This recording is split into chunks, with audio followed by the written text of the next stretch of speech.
Hello and welcome back to another episode of the How Long to Beat podcast, a podcast made by members of the community for members of the community.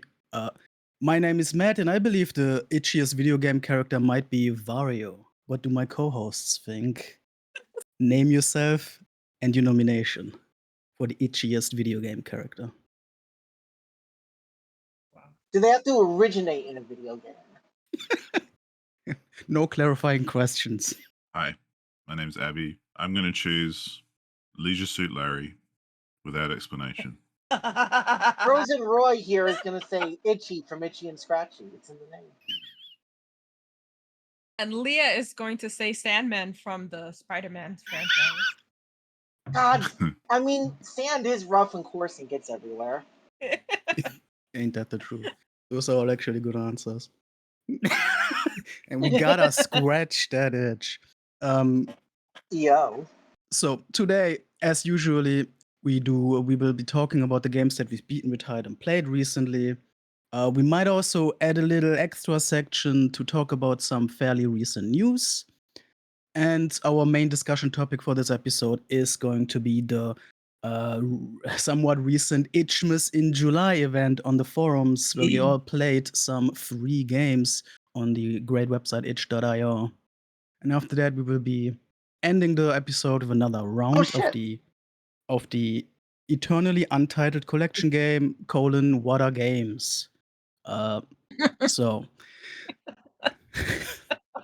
what are games? Yeah, it is the official, unofficial subtitle for that game.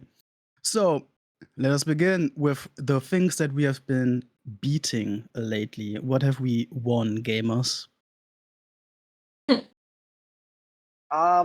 I would start off by saying the only games I beat during this are the Itchmas games, which we're going to discuss later.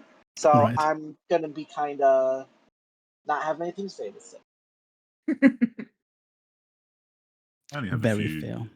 this time as well. Other than the Itchmas games, I beat a game called Turmoil, which is actually an older game about drilling for oil. And it's like a roguelike oil drilling competitive game.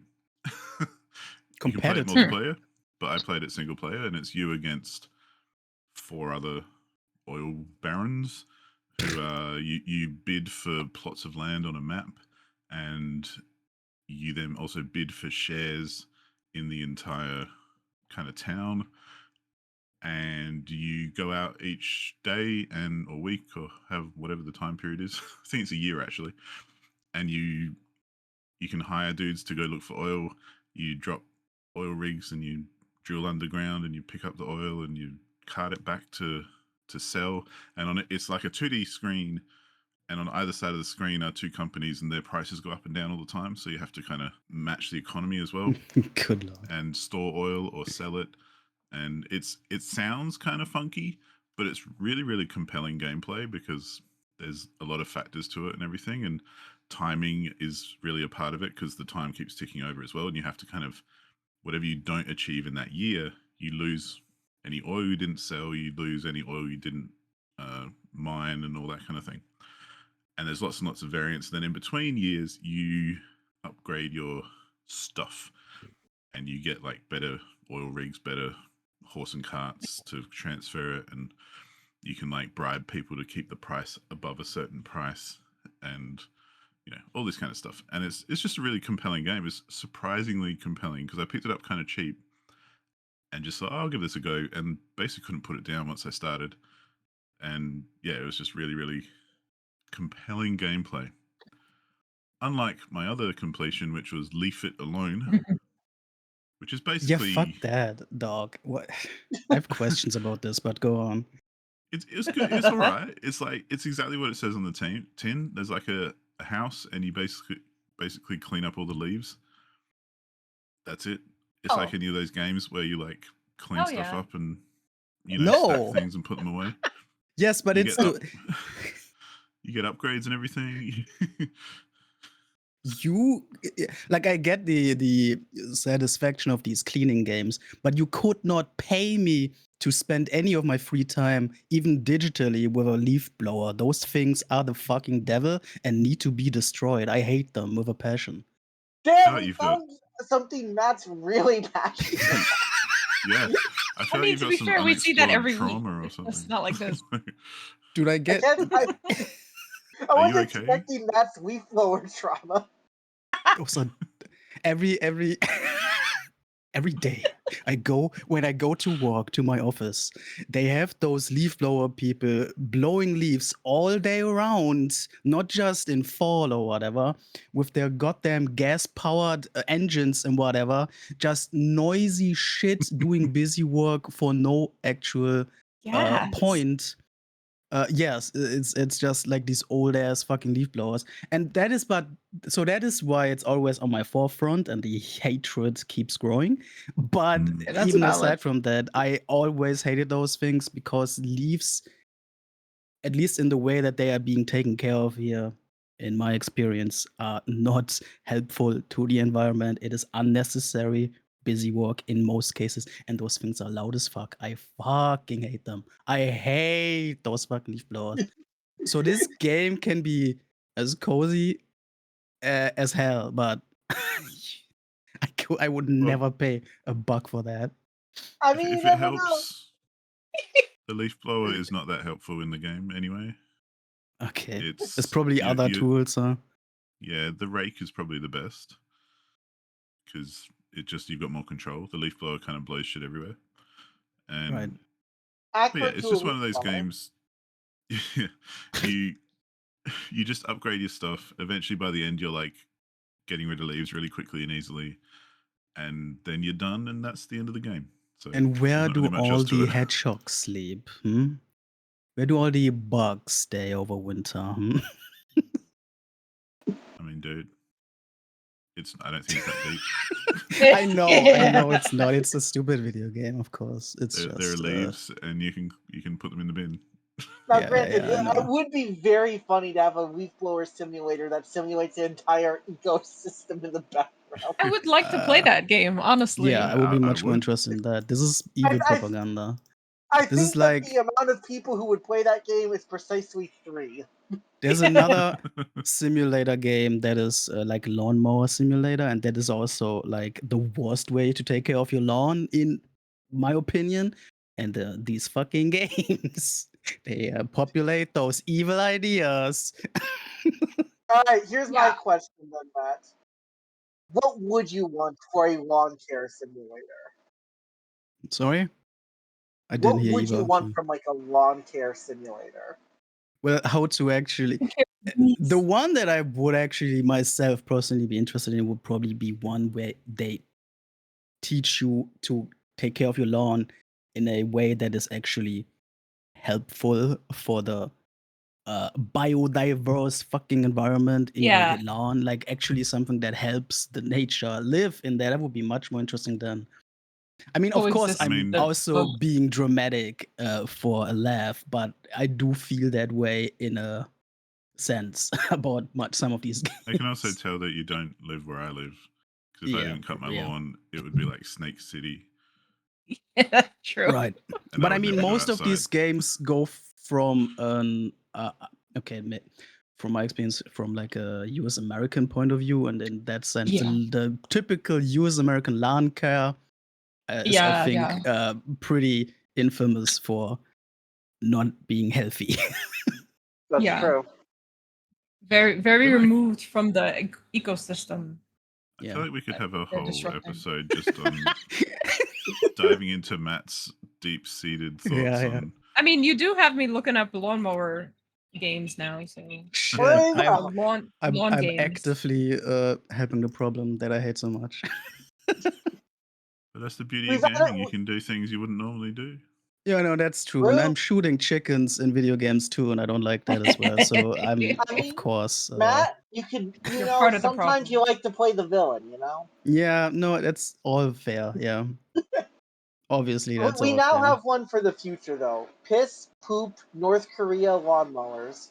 Oh my god. Yeah, add it to the list of mad coded shit. Good lord. It's a list of games I didn't think would get discussed this much. You never know Yeah. what's gonna pop Fair. out sometimes. Yeah. But yeah, that's what I beat.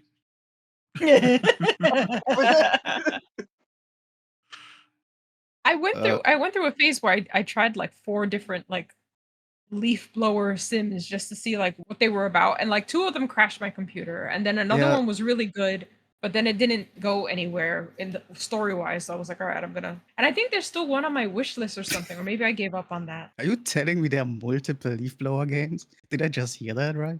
Yeah. I mean, there's gotta be, right? No, They're that not all doesn't gotta be. specifically about the job.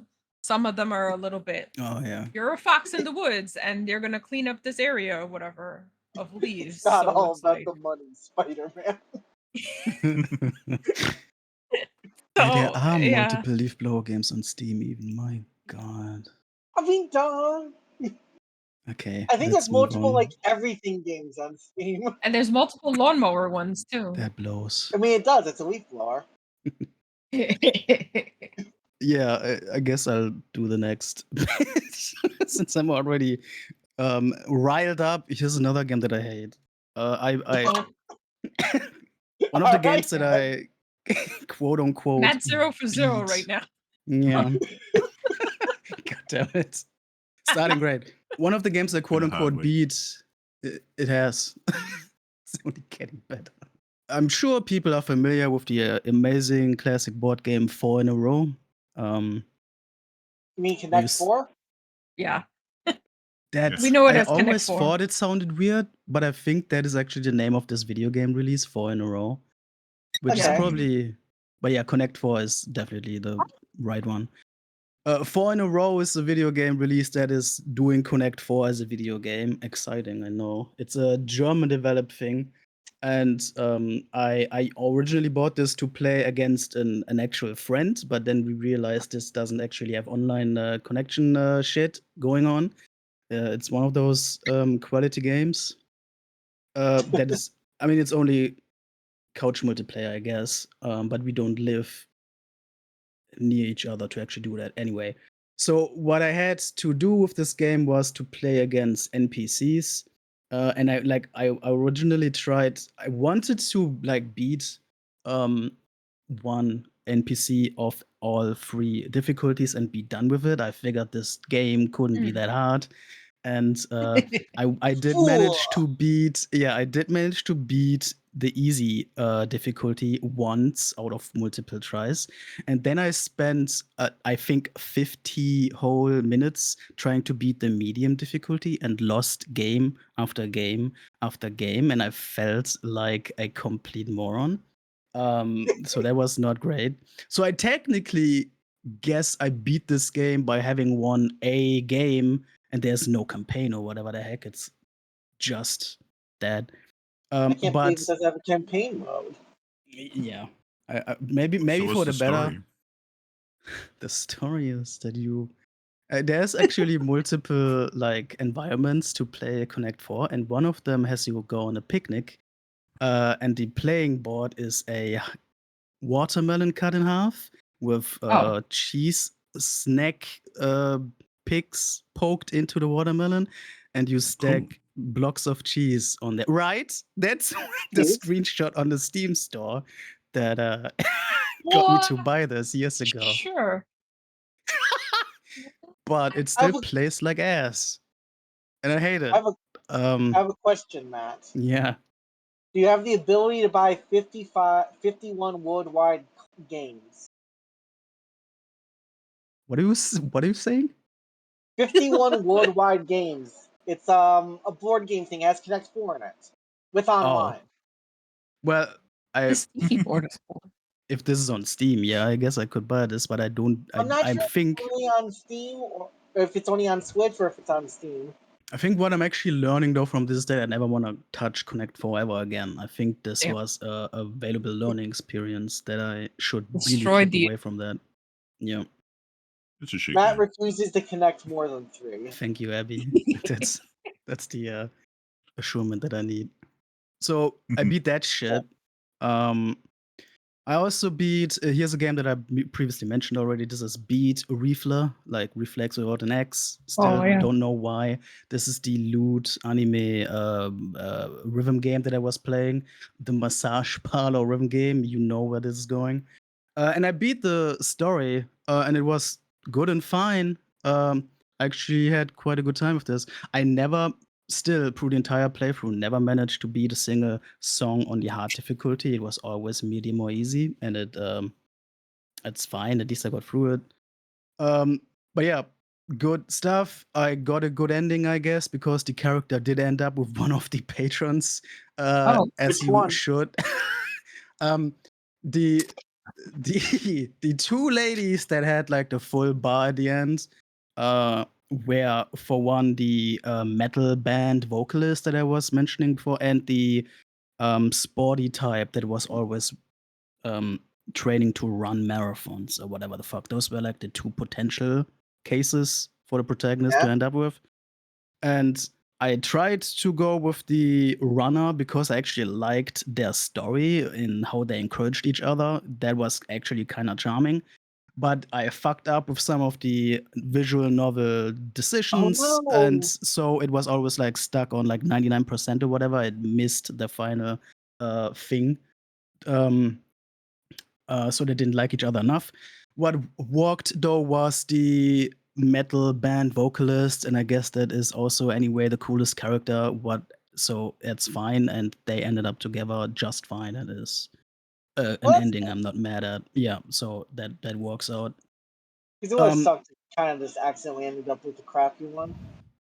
yeah, I mean, yeah, none I of mean, them that were happens. like none of them were like horrible. I think the most boring one was like a school teacher who didn't know how to teach children. That was like I didn't give a fuck really. But none of them were like get out of my face annoying or whatever. So, and anyway, these stories were not like a focus anyway. I was there for the rhythm, and the rhythm mechanics were still some of the more extensive ones that I've seen in a rhythm game, since, like I said before, it's using all face buttons, the D-pad, and both joysticks. So it is a lot of like potential That's a lot. inputs through a song, and it was actually very hard for me to keep track of the um, left and right side of the controller, the way that the UI was presenting the notes coming up. I actually wasn't a huge fan of how that was represented. That was, I feel like, making it a bit harder than it needed to be. But it's still good enough that I was able to play it all the way through and then like get frustrated and through that presentation. Still walked. Yeah, I'm done with that. I have no complaints. It was a decent playthrough. And, if you are into rhythm games, that is probably not the worst thing to look up. Probably not one that's like hugely known or whatever either. So it's pretty neat. My wish list. There you go. I Yeah. think I might have it on mine after Matt talked about it in an older episode. Yeah. Definitely not a misbuy, I don't think. Yeah, it's by like the Um, Bunny Club gems. I think the same devs or similar aesthetic Oh. have like a mahjong hentai that I would actually play just because it's mahjong. Of course. Yeah. Naughty Of Mahjong. Yeah. I think they had like that Bunny Club like management sim game. I think it's a management sim Oh. game. They got lots of It bunny was like games. popular with streamers for a while. I don't think any of those would show up in my German Steam results. They are gonna be all region locked. You never know. I wasn't Maybe. able to buy this over Steam. I had to go through an external site. Well, maybe you do. Wow. They have a game called Magic Nut. That's a good title. Mark that down as a potential title for the episode. All right. Prison Princess. Also known as a potential Breath of the Jesus. Wild title with all the Koroks. Oh yeah, true. Yeah. Those are not magic. Those are cursed. Don't Let worry us about move it. on though. I got 3 more games that I beat. This one is the freshest one. I literally just beat a couple hours ago, if you can call it beaten. Machine Party is, I think, a very recent release that is basically Mario Party with a Saw style, like the horror movie Saw, in a dystopian future thing. So it's purely multiplayer, and I did me and a couple friends and I. So there you go. A couple friends and I, we bought this on a whim because it's cheap as hell, and we played a full round with every mini game that's in there, and apparently that's enough to get a full credit roll.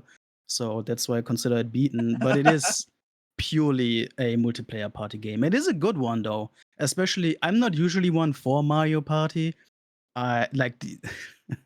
I, I think Mario Party games are more to make friends into enemies more than anything. They are very annoying and grating to me.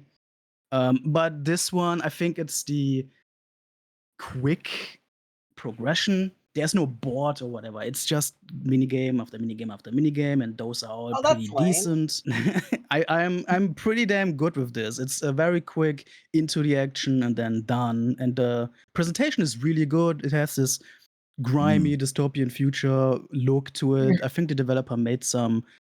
Oh, it's a developer from Buckshot Roulette, I believe, which was a game people were Oh, talking about quite a bit. yeah, I know Like that last one. year or something. Yeah, seems very polished, both visually and technically. It's a good thing for the price it looks cool. point of the price point of like we paid $6, €6, completely worth it, and probably gonna be booting this up, a couple times in the future. It's good shit. Right. I mean, it Yeah. sounds well worth $6 to me then. Yeah. If one is on the lookout for Mario Party alternatives, this is definitely one to give a shot for sure. Well, if they're on the lookout for Saw alternatives. Or that, yeah. Although there's also an official Saw multiplayer game coming up, and I'm sure that's Oh, is it? gonna do a lot. Yeah, that's the thing actually. There might be I didn't even know that better. actually. Yeah.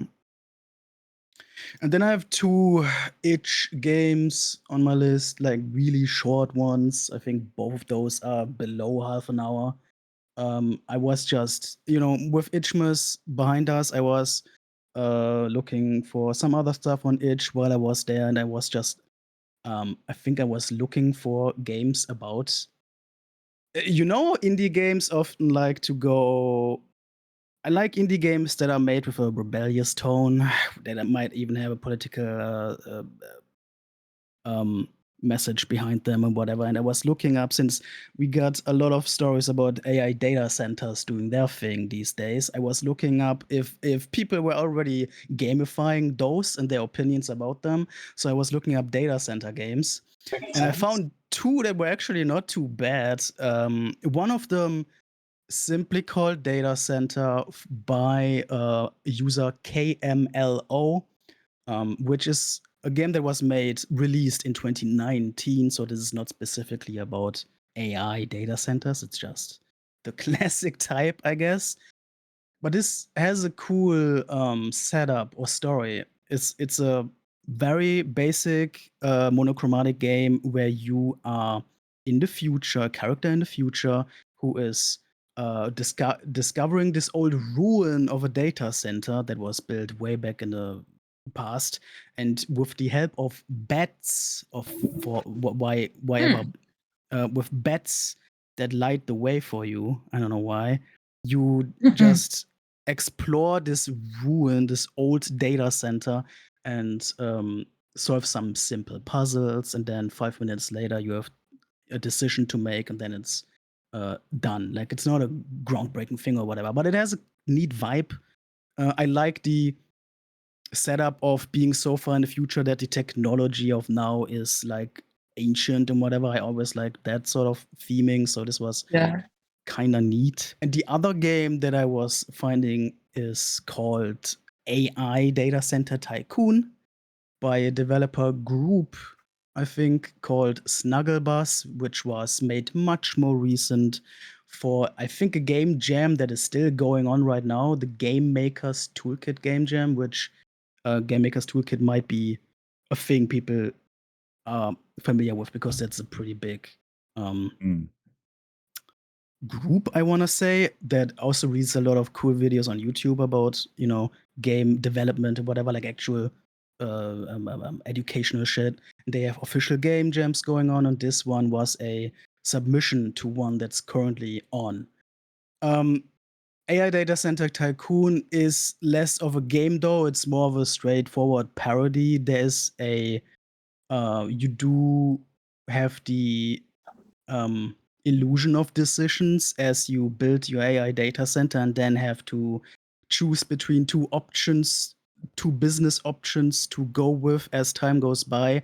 But those business options don't actually have an effect on actual gameplay mechanics. It's more to parody actual news in what those company leaders that we have the AI data centers to thank for doing these days. Literally, the first decision you make includes releasing deepfakes for children, so children can make funny deepfakes of their friends, which sets the tone real quick and is obviously based on real events. Somewhat, and it goes on like that with a couple of things, which actually had me like laughing a couple times as well. It talks about like this whole circular investing thing that is going on with these different companies, and how it's like ruining the neighborhoods by fucking up the power consumption of the area, etc. How nature is destroyed to build these, like all these typical talking points that come from real life events, and that all like packaged into a thing that's not a game, but like an interactive parody piece. And I actually thought that worked decently well. I actually thought that was pretty funny. And I think it also hit the mark rather good. I don't know if it has any chance at this giant game jam to be on top. I think there's probably more going on there with like, I think there's literally hundreds of submissions to that, but I think it's a decent effort. And pretty much what I was looking for, how are indie game developers tackling the subject of AI data centers nowadays for their gamifying projects. So there you go. That's all that I have beaten. Which And leads us to then there was Leo. one. Yeah, so I finished Thank Goodness You're Here. I've been wanting to play it since it was kind of announced. I got around to it because I have PlayStation Plus for a month. One of the things about this game is it's set in a northern English town. And so one of the first options they give you is like whether you want to have it set in the dialect or just regular UK English. I follow a lot of stuff that goes on in Northern England anyway, like a lot of stuff that's set in like Yorkshire and all that stuff anyway. So I was like, I'm fairly confident I could be able to play this game in the dialect. And then it went so smoothly that then I'm very concerned about whether there was an actual difference or if I was just that well versed in their slang and their dialect. So I did go back and I have to watch somebody play it with the English subtitles, I guess, and it didn't seem too different. There's that. Confirm you haven't become too British. Yeah. It's basically Untitled's Goose Game, except this time you're a human, and instead of causing chaos to destroy people, you're helping them in a very chaotic way. Nice. So yeah, so basically it's you get thrown into this northern English place, and there's a lot of things going on. Somebody's got like his hand stuck in the gutter because he was like reaching for coin, and you know the meat counter doesn't have the meat that it needs, and like somebody's like plumbing isn't working, and you know there's something on the roof that you need to get down, so you just got to go through like this whole roundabout way to do it. It's a pretty short game. It was pretty fun. I really enjoyed it. Yeah, I don't really know that I have much else to say. I've seen it around a lot, but I've never like got what it is. But that Yeah. explanation makes a lot of sense. Yeah, so I did watch a bit of Jacksepticeye play it. Oh wow. I guess I was not around when he became popular, so like I was like I know of him, but I've never really paid attention to his videos. So apparently he lives in London currently, or at the time of the video, and he was saying that there was a lot of stuff that reminds him of the area of London that he's in. And I feel like also from sort of an industrial area of a completely different country and state, I feel like there was a little bit of a few things that connected to as well. So it's pretty interesting. I'm sure that if people are like specifically from, I don't think it's a real town that it's based on, but like if anybody's like from that very specific sort of like working area of Britain, they probably really enjoy this game. I did finally finish Michael Jackson's Moonwalker, which I had emulated like I want to say like the first episode of this podcast. Is it dead long? Oh my gosh.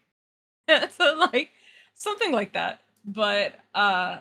it wasn't working for a while, and then finally I just went and figured it out because I was like, I only have like 3 levels left. I should really get to this and just mark this off completed. So I finally forced my way through those last 3 levels. That last boss level comes out of nowhere, but it was fun. Finally, nice to be able to say that I finished this game that I have like a very clear memory of like buying and holding it in my hand before like bringing it home to play on the Genesis. How So was I don't know, difficulty and whatever? Did you need to use rewind save states or whatever? only in the last battle, I think Mhm. I used like 2 save states in that. The game itself is pretty straightforward. Like I don't know what was so complicated for me as a kid, but like I remember being like, I can never get up to level 3. This is never gonna happen. We're never gonna see the end of this game. And like playing it right now, I got up to like level like stage 5/2. I was like, this was really easy to do. I don't know what was the problem You for me just back gotta then. follow Bubbles, the monkey. It's Yeah. easy. Sometimes, I was like, sometimes the brain just refuses. Yeah. yeah.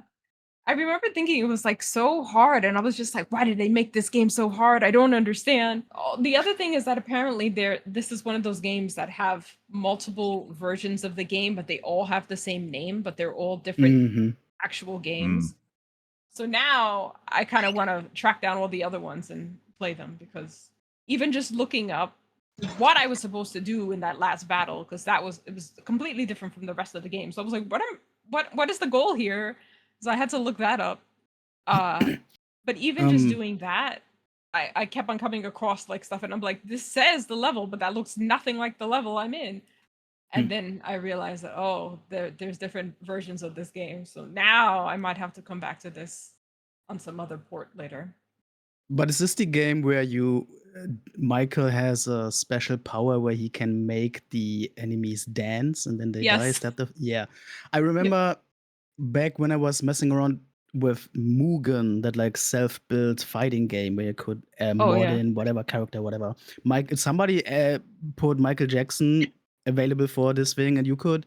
It was awesome to just see him do the dance move, and whatever wild, wacky characters you Yeah. also put in had It to just dance with him. It was pretty epic. Good yeah. mechanic. Well, that was the thing because your magic bar is also your life bar. Ah, So if mhm. if it goes too far down, you won't be able to have enough magic to actually do the spin and make them dance. So I used to try to like not get hit as much so that way I could use it for the boss battle. And then you just Yeah, have them all dance and then they all die and you're like, I win. it Easy. is honestly a good mechanic. I really like that. My next game is Organized Inside. Finally finished this. No more cats on my list. Oh, thank Um God. There were like 2 or 3 bonus levels that were in there, so I did those. I saw that the storyline was sort of wrapping up. It has to be like the last level. Nope, there's another level. Mhm. Here's credits. Guess what? There's more levels. And I was like, stop giving me more levels if you say it's over. The way they present the story is more involved than unpacking, because unpacking is just kind of like you just figure it out through environmental storytelling. So this one just has like the characters talking to each other. But the story is not better than unpacking. So if you like the kind of mechanics of like just putting things in organizing stuff, it's a good game, but otherwise it's not like I feel like unpacking gives you the same amount of Mm. story, if better, and with less cats. So God.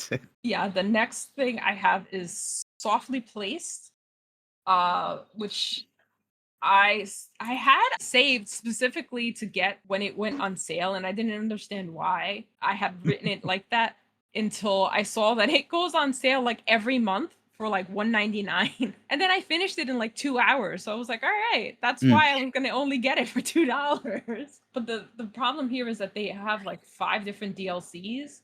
But like the game itself isn't that interesting that I want more of it. So I think I'm done with this one.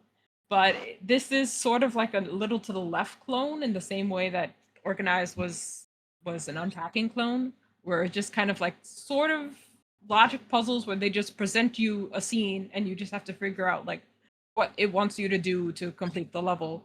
So sometimes it's, pile these goats together, and then another time it's like put the lampshade, like the lampshade is in pieces, you have to put it together. You know, enter the books on Yeah. the bookshelf, something like that. There's never enough in those games. Like, I really like them to the left, but I was like, give me twice as much stuff. Yeah. I thought you were gonna say there's never enough goats. The gum. Don't project on me, Matt. Yeah, fair. Yeah. The little to the left had like 2 DLCs, and I was so ecstatic about that. But yeah, I could always use more of those games. Like for a while, I even went through and did the dailies like for 2 months or something on that, just I to did those too, yeah. just to get the achievement, because I was like, I've got nothing else to do but this one game that I was enjoying. So yeah, Please Leave Me Alone, which is one of 2 anti-dating sims that I found way back in the Ooh. day. The other one, this was part of my like itch backlog run that I've been doing. The other one is sadly gone for whatever reason, and I try to install it and it says there's no such thing, and I go to the page and it's there but it won't download. Bordering on parody with the amount of like endings that you can do. Like you're talking to people and they like ask you a question and you just say no, and it's like the end because you successfully did not date that person. And it's like, all right, well, Nice. another one is like, oh, like you're talking to them and you leave and they leave the building so you never see them again, and they're like the end. They're pretty short. I did like about 4 endings for this. Not really like the type of story that I was really looking for when I was looking for anti-dating sims, but yeah, that one was nice. But after that, I did this one called Texting the Awkward Ace Guy You've Had a Crush on Since High School. It was a very itch.io title. Yeah. Yeah. But this one also does what it says on the tin. And while I have been that person getting text before, and I'm like, the guy that you're talking to is responding so flatly for like somebody who's allegedly your friend that I was just like, this poor guy. Like, I get that your character has a crush on the dude, but like you keep on like hounding him, and he's like, dude, I'm working, dude, I'm studying, dude, and I'm like, leave the guy alone. Like, I don't understand. This is not helping your case if you have a crush on somebody. So the character's pretty annoying in that, but it also Dope. was very slow to get through. Like, which I understand. It basically the game is just set in your phone as you're texting them. It's the entirety of the game. So sometimes you have to wait for them to respond. So, but again, as a game, I'm like, we can just keep clicking, and usually the text comes up, and it doesn't. So, that one was pretty quick to get through. I think I did like 2 or 3 runs of that one. The next one I have is Under a Star Called Sun, which is kind of reminds me of, what was it, Deserto? Something that we had on Itch a few Deserto, ago. I think. Yeah. Sort of more of a poem than an actual game, and I almost retired the game because I wasn't sure if it was stuck or if it was rendering wrong or whatever, because it's very like pixelated graphics and kind of like supposed to be glitchy at times. So I was like, is it me? Is it the game? I'm not really sure at first, but I'm glad I stuck through it because this is a gorgeous little game and I love the little storyline that it has to it. So this is also going into my gems folder of itch. Yeah, this is a pretty good one. I think season 2 hosts were also talking about this one frequently. They were pretty big fans, if I'm not mistaken. Also, before we move on, I actually want to shout out that I really like that you have a game called Thank Goodness You're Here and a game called Please Leave Me Alone in your list. It is pretty good coincidental irony Spectrum, or comedy. Yeah. The next one I did was The Corridor, which is very, very much just Stanley Parable beginner's guide sort of humor. And I almost quit thinking that the joke was going to get old very fast, and it kind of did. But it's basically just like you're in a corridor, there's a little button you gotta press, and then the narrator or the game developer starts to mess with you. But the most annoying part of this for me was whenever I boot up a game, my NVIDIA overlay pops up, and then Discord pops up, and this game opens and closes so often that those were Yeah. popping up every damn time that I had to open it. And I was like, this is more annoying than the game. And then eventually, like, I got a weather notification and I almost like uninstalled half my computer because I was like, I can't take any more pop-ups. Relatable. Honestly. Wow. But overall, like, it was a fun game. I definitely recommend it if you have more patience than I do. It was very funny, and I enjoyed a lot of the little situations that it puts you in. Got me thinking for a while. Considering the narrator tries to stop you from playing the game, I feel like you were playing on hard mode in that sense. It sounds like it. Mhm. But yeah, I played it years ago. I loved that thing. But Thomas Yeah, that McKinn one is the was. developer. Shout out to him. Great stuff. Shout out Um, Thomas. Yeah. Filthbreed is the next one on my list. It's kind of like a demake Silent Hill sort of a thing. Basically, you go into a bunker where there's like zombies or like some infected humans. You have to kind of investigate, but it also has multiple endings, which I only found out by accidentally exploring in the first room. I got one of the endings immediately, then had to go back into the game and get like a decent ending by actually exploring further into the place. Yeah, it's good. A short one, good for horror fans, or I guess like also for things like Itchmas. They're kind of not Yeah. like full games, but you know, enough of like the aesthetics of something that we are all used to, like Silent Hill or Resident Evil. That a good little like 5-minute game or whatever. And also, I need to Yeah. jump in again, sorry, because those are not merely zombies that you encounter. This is about a cult that tries to turn each other into cockroaches. So I feel very much seen by this game. Oh. And I like it very much. Just want to shout it out as well. And then the last stuff that I have here, basically they're a trilogy of games called Pigeon West, Johnny the Pigeon, Pigeon West, Call of Gun, ISEKAI, and Pigeon West El Diablo, which is just the order that I played them in, but I don't think that's the order they're intended to be played in. It's a cute little trilogy of games where you play a pigeon that lives in the Wild West. It's barely a game. Okay. It's more like, I think one of the comments called it a kinetic visual novel. So this is like maybe 4 things where they give you like a selection to in the dialogue options, and then everything else is just you just click and the story progresses through there and then it's over. So it's fun, an easy win for the backlog, and it features birds, all 3 of them. Yeah. So big win for me. Yeah. Oh, that's it, huh? Yeah, I think that's it.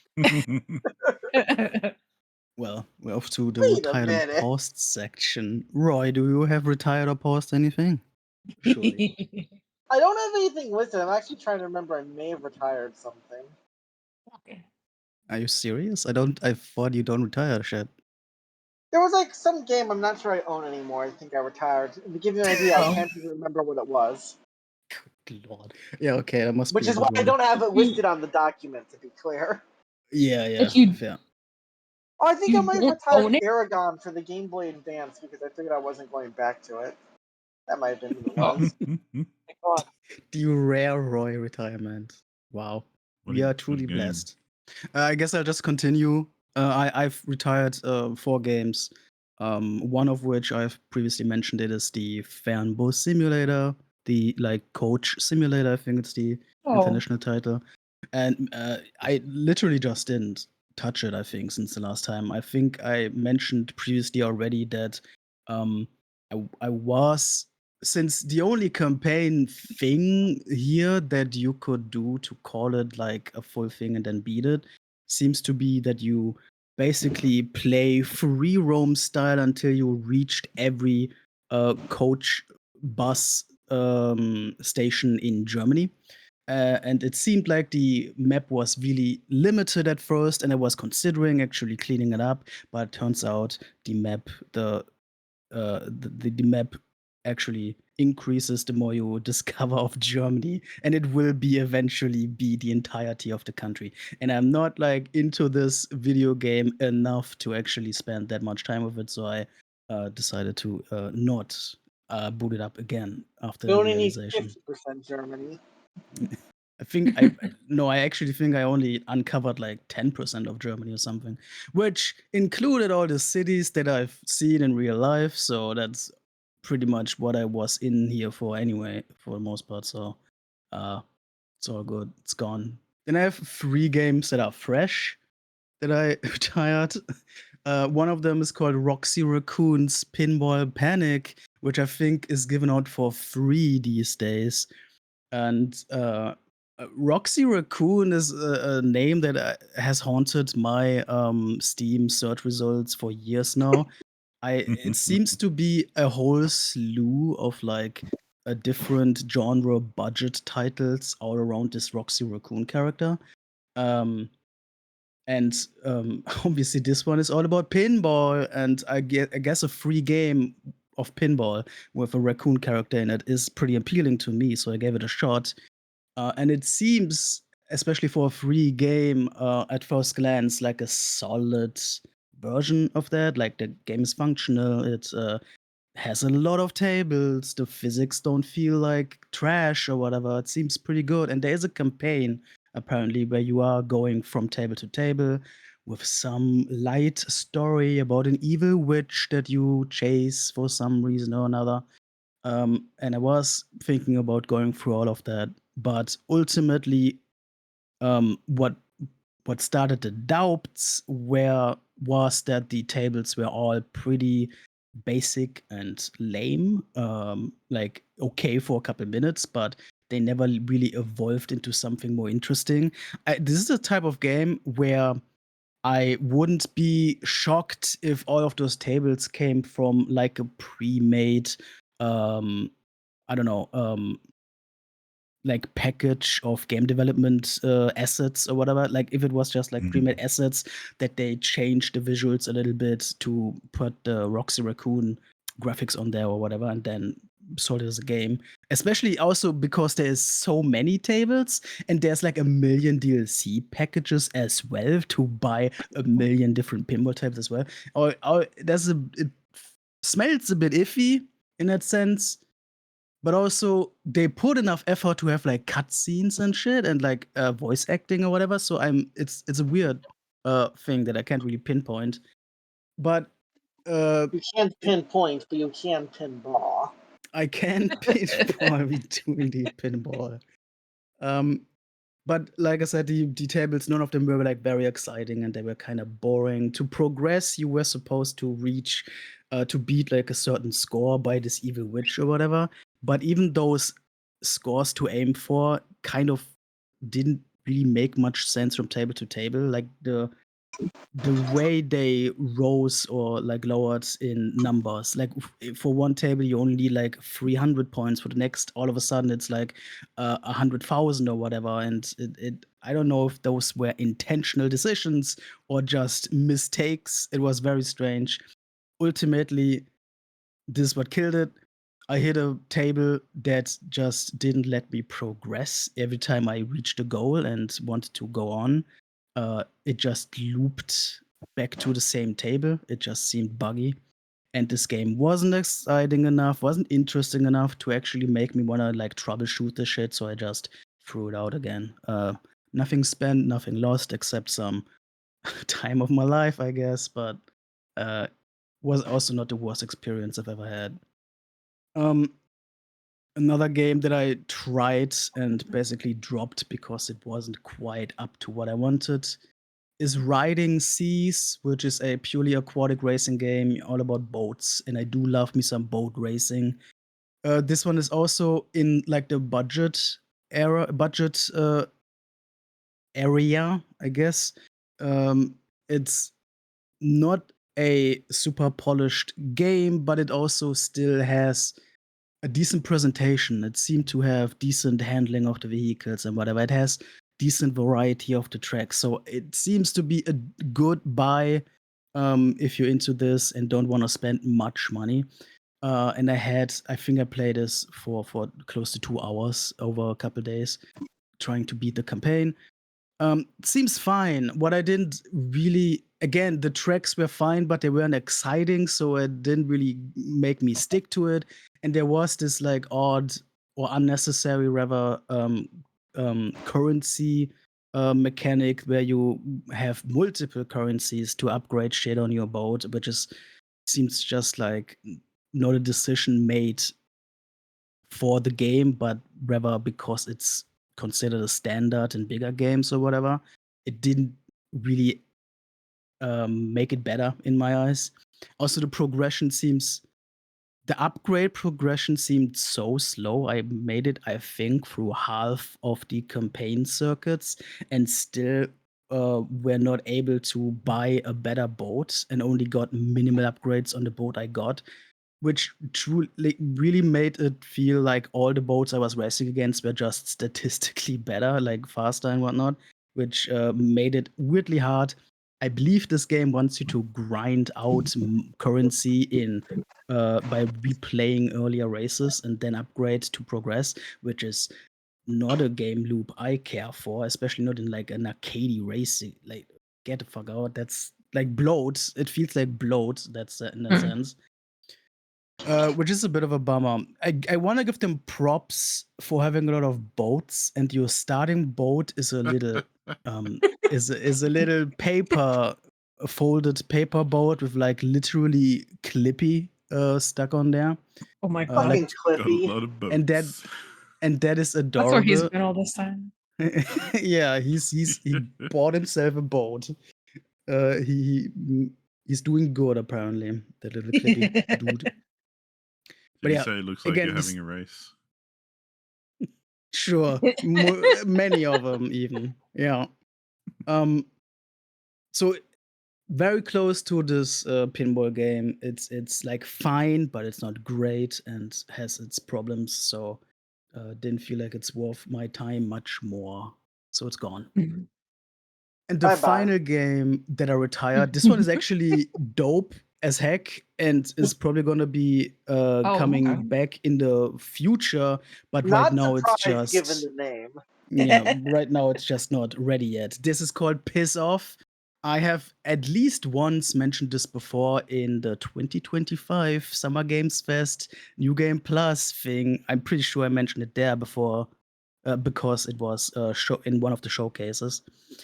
Piss Off is an arena brawler, a 3D arena brawler that is all about bodily fluids. You have your little freakazoid character and you piss at your enemy, you spit at your enemy. I think there's some farting involved as well. It's fantastic. It's my shit. I like the colorful aesthetic of it all. It has an arena that's called the Shit Pit. I'm a big fan. The problem is it's still incredibly early access. There's not even like online functionality. You have to be playing locally in multiplayer or use Steam's remote play together thing, which is how my friends and I tried this for a couple rounds. But that is not perfect. Lots of lag on that shit, so we didn't really do more than like I think 2 matches or whatever to get a taste. But as soon as this game actually progresses out of early access and hopefully gets some proper online servers or whatever, some proper online connection features, uh, I will force those friends of mine to play some proper matches with me because I'm not usually an arena brawler kind of gamer, but again, theming, aesthetic, and vibes are all there for me. So I like this. So hopefully this will return in a future episode. But for now, it's back into the resting pod, I guess. I don't know. That's all that I retired and paused. How about you, Abby? I've really just got one, which I mentioned last time that I possibly was going to retire, and I ended up retiring it. Other than some itch games, which we'll talk about later, was Middle-earth: Shadow of War. And it just became one of those games where I was looking at my Steam when I was, hey, let's play something. And I look at Shadow of War and I'm like, yeah. And then I look at something else and I'm like, let's play that instead. And then the next Yeah. day I look at it, I'm like, yeah. Been there. And then I see something else and I play that instead. And I did that for about a week or two. And I thought, yeah, I'm not going to play that anymore. I got other stuff to play that's much more exciting. It just got Yeah. boring. Like I really liked the Shadow or the Middle Earth, the first game, and I really liked the main, whatever of this one. It's just all the war stuff got so like you're progressing through the story, you're having a good time, you're taking over orcs, you're like killing lots of dudes, you're chopping their heads off and stuff. That's great, but then they're like, okay, here's a huge map with like regions, and in every region there's a fortress that you have to go to that area, run around and recruit a whole lot of dudes, and then attack the Oh. fortress with your army, and then go to the next area and do the same thing, and do that about 5 times. And I did it like twice and went, yeah, I'm kind of done. I don't want to keep doing this. It takes a long time to Yeah. kind of build your army properly and all that kind of thing. And yeah, once would have been fun, but I guess it's the whole title of the game, so that's what they're focusing on. But that's why I thought I'm not going to keep playing this, because obviously that's not the game I was looking for. So yeah, it's all good. Makes There's nothing sense. really wrong with it. It's just not what I was after right now. Yeah.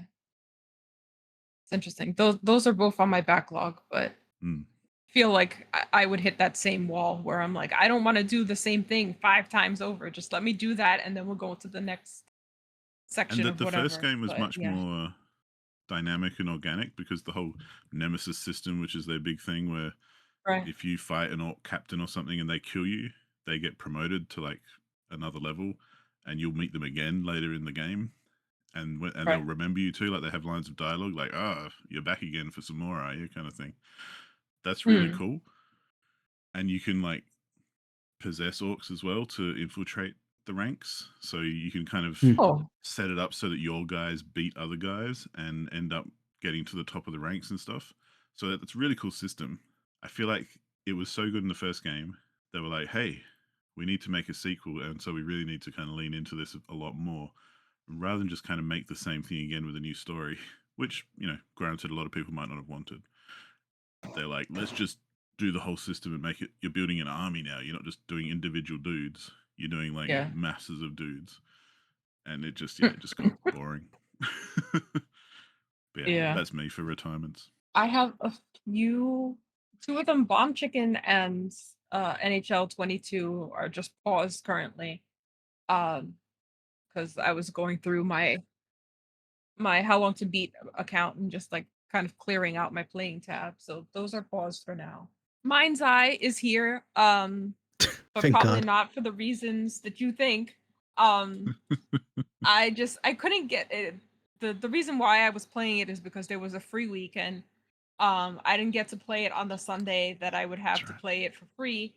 So I opened it on Monday and I was like, let's see if this opens, and it did. So I was like, let's just gun through this as fast as we can before they like shut it off 3:00 my time, and then suddenly the game just disappeared off my screen. It was just like, I was enjoying it enough that I want to finish the story.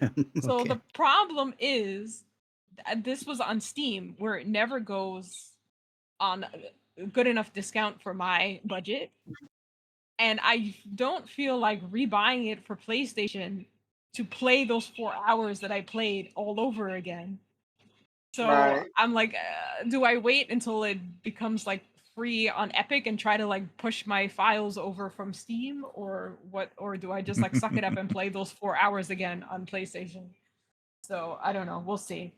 I mean, it might be a suck it up 4 hours thing, honestly. The one thing I will say is that it's not open world in any sort of way. Like it's kind of very linear, where like they give you a mission, you do the mission, afterwards they start talking to like, drive over there, and like that's it. That's all that's happening in this world, which is weird because it's Las Vegas. How do you set a game in Las Vegas and not give you the chance to walk around the city and do things in the city? It's just sort of like, go to this mission, go to this mission, go to this mission.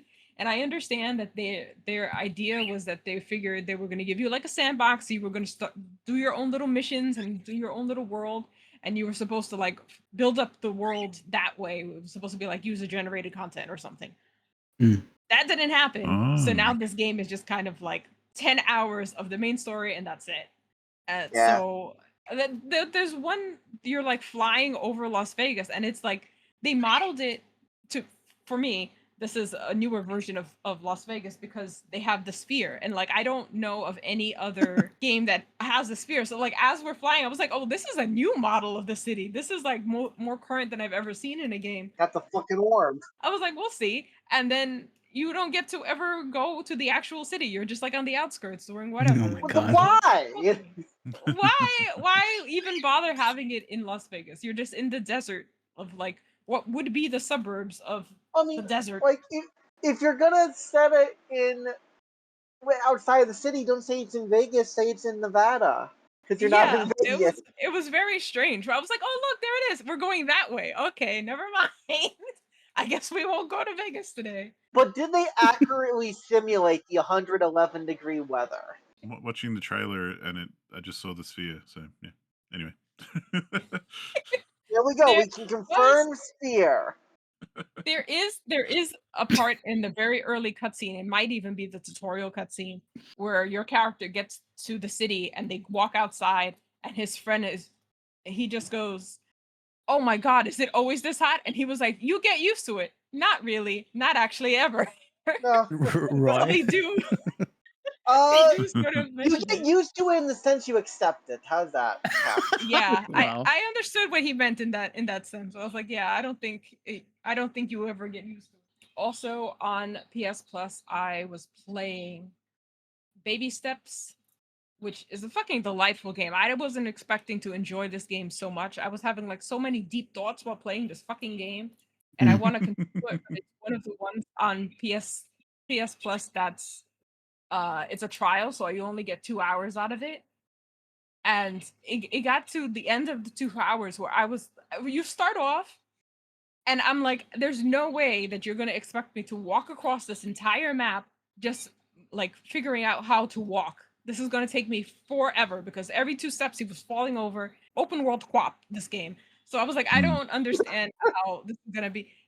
And like maybe an hour in, maybe 45 minutes in, I was like looking at rocks and being like, I can scale that. I can go up there. I can figure it. Yeah, that's easy. I can do it. And I was like, oh my God, I'm like, I have so much like confidence on how to walk now. And I was like, this is the greatest game. I love this game. The trial ended and it like took it away from me. And I was like, but I want to keep playing.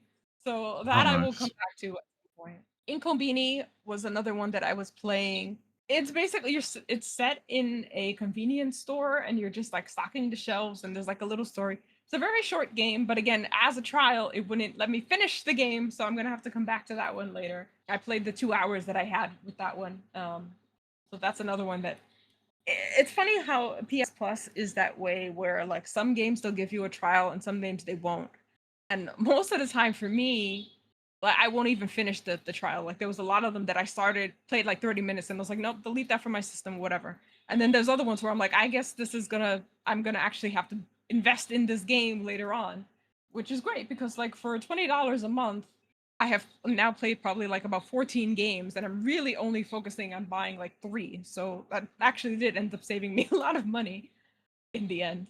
The other 2 games that I have here, Stellar Blade and A Quiet Place, The Road Ahead. What? I just retired them because they're too fucking dark. I couldn't see anything. And Really? Play starts off with the adjust your brightness sort of thing, and it's like it has the little slider at the bottom, and it was mostly towards the right, and then it told me to adjust it until you couldn't see the one on the left, and from where I was looking at, there was only one thing on my screen, so I had just moved it all the way to the right, and I still couldn't see the one on the left, and I was like, this is gonna be a problem for me. That does seem like it would be a problem. So I tried thinking it was like my TV settings. That wasn't it. I tried like a whole bunch of different things. Could not make it any brighter than it was like allowing me to. I'm just gonna retire that until I can open it one day and it's a little bit lighter. And Stellar Blade was the same thing. The first stage is fine, and then they drop you off into like this building. And I had to put the high contrast thing where it just like highlights your character just so I can be able to see what the hell's going on. Really? Interesting. It did remind me a lot of near. Yeah. So I don't know that it's going to be a kind of game that I really get into. And also, there's a lot of stuff going on with the sequel to this that seems to be in the news a lot this week. So I don't know if I care enough to finish this for a sequel that I will not play. So, so that's probably retired for good. What but if you do now play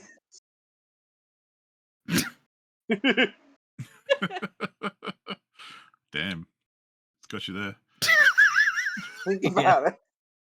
If you end up deciding to play the sequel you don't plan to play, then you'll be fucked. Yeah, that's what I Oh, retired and paused. I had no idea there's a Quiet Place video game. That's not what I was expecting. Okay. Well, Yeah, initially I was expecting that to be a more interesting game just because like there's like a mechanic where like your control and I don't know how I guess on PC they just go from like your microphone or whatever, but like on the controller it has a microphone. So parts of the game where you have to go very slowly because it's picking up the sound in your room itself from your controller's microphone. oh my God. How, Mhm. wow. That microphone has to be really good at like filtering out the creaking of the plastic and the buttons itself. My Yeah. God. Yeah, It's a there's good like problem. a calibration in the settings because I was playing under a fan. So I Yeah. was like, I don't think this is gonna go great for me, even if I could play the game. So I had to go into settings and move it around a bit. That's interesting though. The mic use. Okay. Well, let's move on to some more positive picks with what we are playing right now. Roy, let us finally hear more from you. Um, sure. That's obviously doable. It's mostly gonna be two things. You are a host. Yeah, that's true. You can't deny that. I mean, Yeah. I can't confirm something. I have hit both 67 and 69 on Wordle. We're up to 72 now. So we have chewed through the funny numbers. Oh, yeah. Yeah, Surely that's more. What's the next 420? That's gonna be a while though. gonna be quite a while. I'm not so sure Yeah. about that one. I believe in you. 120, maybe 128. Some people would find funny. The I don't fuck think is so. 128? So don't worry about it. Okay, fair enough. If you don't know. Yeah. Yeah, it's like Q, you know. Okay. Don't really I have don't know. much. The most I could say is there was one funny Wordle where like, I just got one letter. I'm like, oh, I'll just try this word to get a bunch of letters out, and it was one. And it's always funny when that happens. Anyway, Yeah. Arknights, I kind of just logged in for some, basic stuff and played a map or two. There's nothing truly to say there.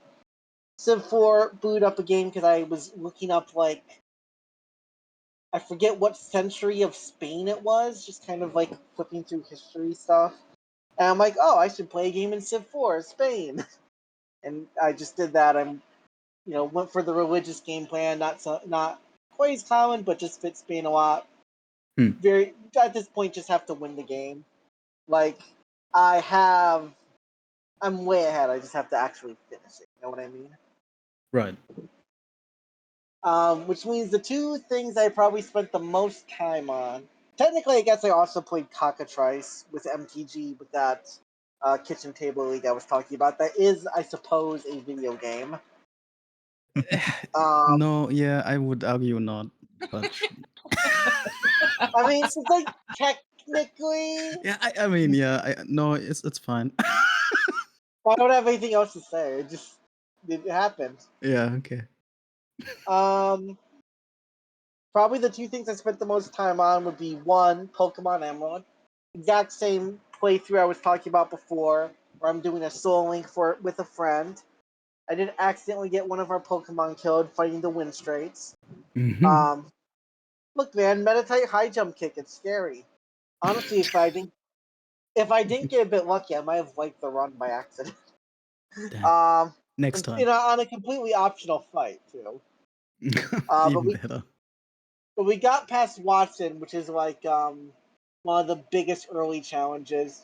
Wasn't that difficult because we prepared well, but also like, that is one of the place people lose Pokemon or wipe when they do this. Kind of just gotta wait for them to be available again, and I'll be off playing more of this. It's just gonna be like a recurring thing for a while. And then probably the thing I spent the most. Oh, and of course, technically, I was playing like the itch games. One or two of them I didn't finish, but those are for later.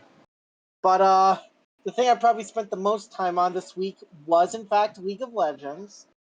As one does. I just kind of felt like playing some. I continued a bit more ranked. I am Silver 2 now, which is the highest I've ever been, but this season does have rank inflation, basically, because it's slightly easier to climb. Oh, Uh, so you're a fraud. It's a little bit fraudulent, I would say. Yeah, it's probably. I'm gonna bet where I am now is probably close to where I was before. Is how I'd put it, which was like low silver, and I'm like mid-high silver. I'm gonna bet that they're probably somewhat equal now. I mean, sometimes people crunch the numbers at the end of the season. Maybe I'll get to see later, but not mid-season. But aside from that, I'm just dicking around. I don't know that I have a ton to truly say,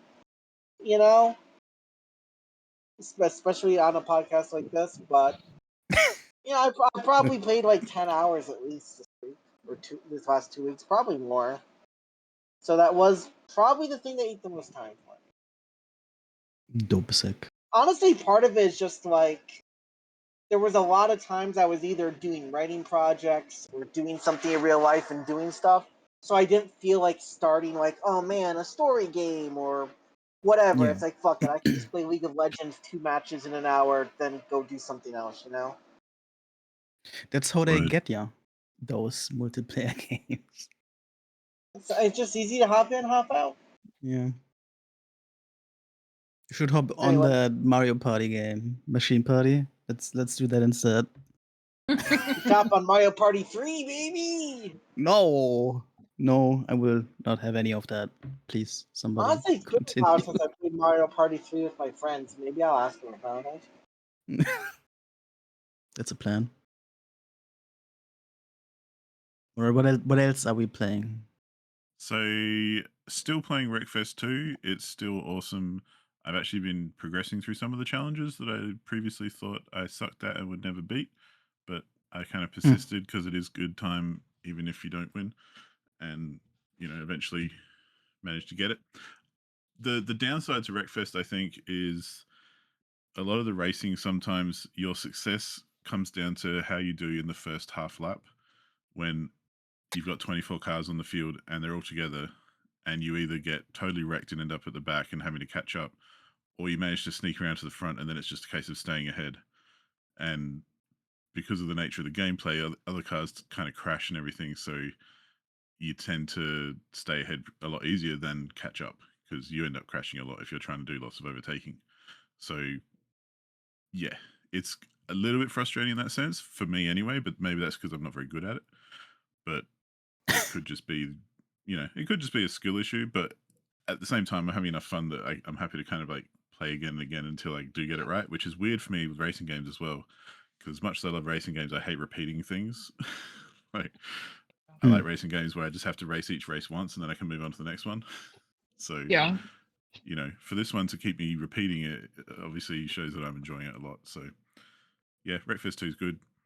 I've also kept playing 30 Birds, which I mentioned last time, but not really anything new to report, just kind of playing through it. It's still beautiful. It's like one of the most surprising games I've played recently in just aesthetic and presentation and everything. It's really cool and definitely worth checking out. Passpartout 2, The Lost Artist. I don't know if anyone remembers the first one. There was another one called Passpartout, something about an artist. And if you don't know what these games are, they're like you play as an artist, but you actually draw pictures and stuff. And so you get a canvas in game and like a MS Paint style kind of way to fill them out. And you basically make paintings and then sell them to people, and then you can buy better stuff and sell it to different people. And this as a sequel to the first game, because the first game was very kind of straightforward as far as the progression goes. You just had a basic studio, and then as you made money, you could upgrade to a newer studio and so on and so forth. and that gave you better clients who then would have different requirements and stuff. So there's some sort of formula in the coding where it looks at your painting that you've made, and it looks at the tools you've made, how many different colors there are, how chaotic it is, or how simple and together it is, and it kind of assesses each of your paintings. And then different customers, different clients have different needs. So some of them might not like what you're doing, but some of them might really like it and pay you lots of money, and so on and so forth. And Passpartout 2 is just kind of like that on steroids, where it's basically added heaps and heaps of stuff. There's heaps more tools, like paintbrushes and spray cans and a whole lot of stuff. There's heaps more canvases and stuff. Like you can even just find scraps of paper in the open world that you're in. You basically go around and talk to people, and they give you requests and stuff for things. Like you paint on objects as well. One of the quests I did was I ran into someone who runs a car company, so I painted a car for them that they then put into production. Oh, So of course I made it look as terrible as I could. And Of course. there's other things like Naturally. you paint a flag for the town. So, you know, obviously my town's flag has a big turd on it now, and you know, you get to have fun with that sort of stuff. And there's like different groups of people who want different types of things. So it's like such a good game if you just like drawing, because it works. It's got support. I guess every game does if you're just using it like a mouse, but it's got proper support for like Wacom tablets and stuff as well. So if you are wanting That's good. to use your drawing tablet like I do, then you can play the game just with your drawing tablet. So that's a lot of fun. So yeah, it's just you get to hang out, draw and stuff, and it's in a game. So why not? I think, yeah, it's really well put together though. It's a really good sequel to the first one because it just kind of expands it in ways that you want it to. Yeah. I've also been playing InKONBINI, and the reason I ended up buying this one was because I played the demo during the last Wreckfest and just really liked it. It was like the first day or something of the game because it takes place over like a week, I think. And yeah, you're in like a little Japanese convenience store, like Leah said, and it's kind of like people come in and tell you their stories, and you end up kind of following them throughout the week, and they've all got different needs and ideas and all this kind of thing. So you end up kind of learning about people and what they're going through and all that kind of thing. It's one of those sorts of games. But what I do like about it, as far as there's another part of the game which is basically just stacking shelves in a convenience store, but there are Of course, yeah. Good shit. Good shit. Yeah, there's like suggested areas, like there's this is where the bread goes, this is where the dairy goes, this is where ready meals go or whatever. But you're not like stuck to that. Like I ran out of room and I put the rice like somewhere else. And one of the characters who came in actually said, "Oh, you put the rice here. That's really cool because it's right next to the stuff that you eat with rice." You know, like they actually commented on it. What the hell? And enjoyed it and were like, "That's cool. You should keep doing that kind of thing. That's a really good idea."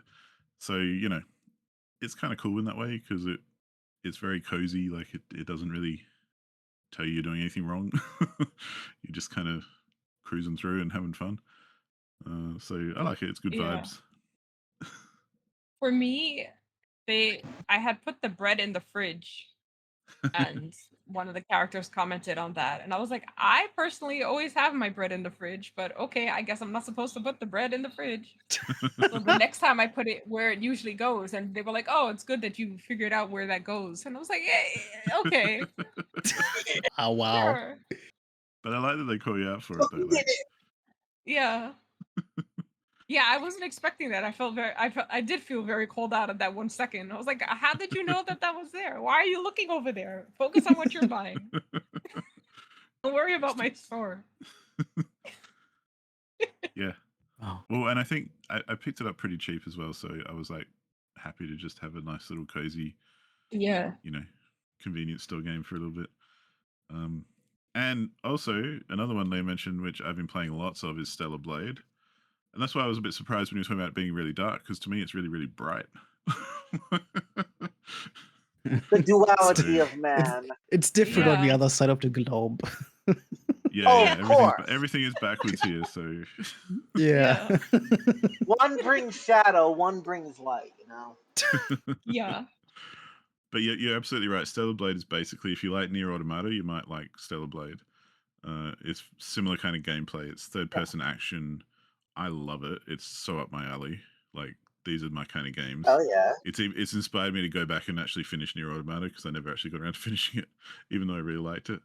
And there's a Nier Automata DLC in this game too, because mostly like the story is whatever. It's like convoluted Japanese stuff that you could substitute with anything.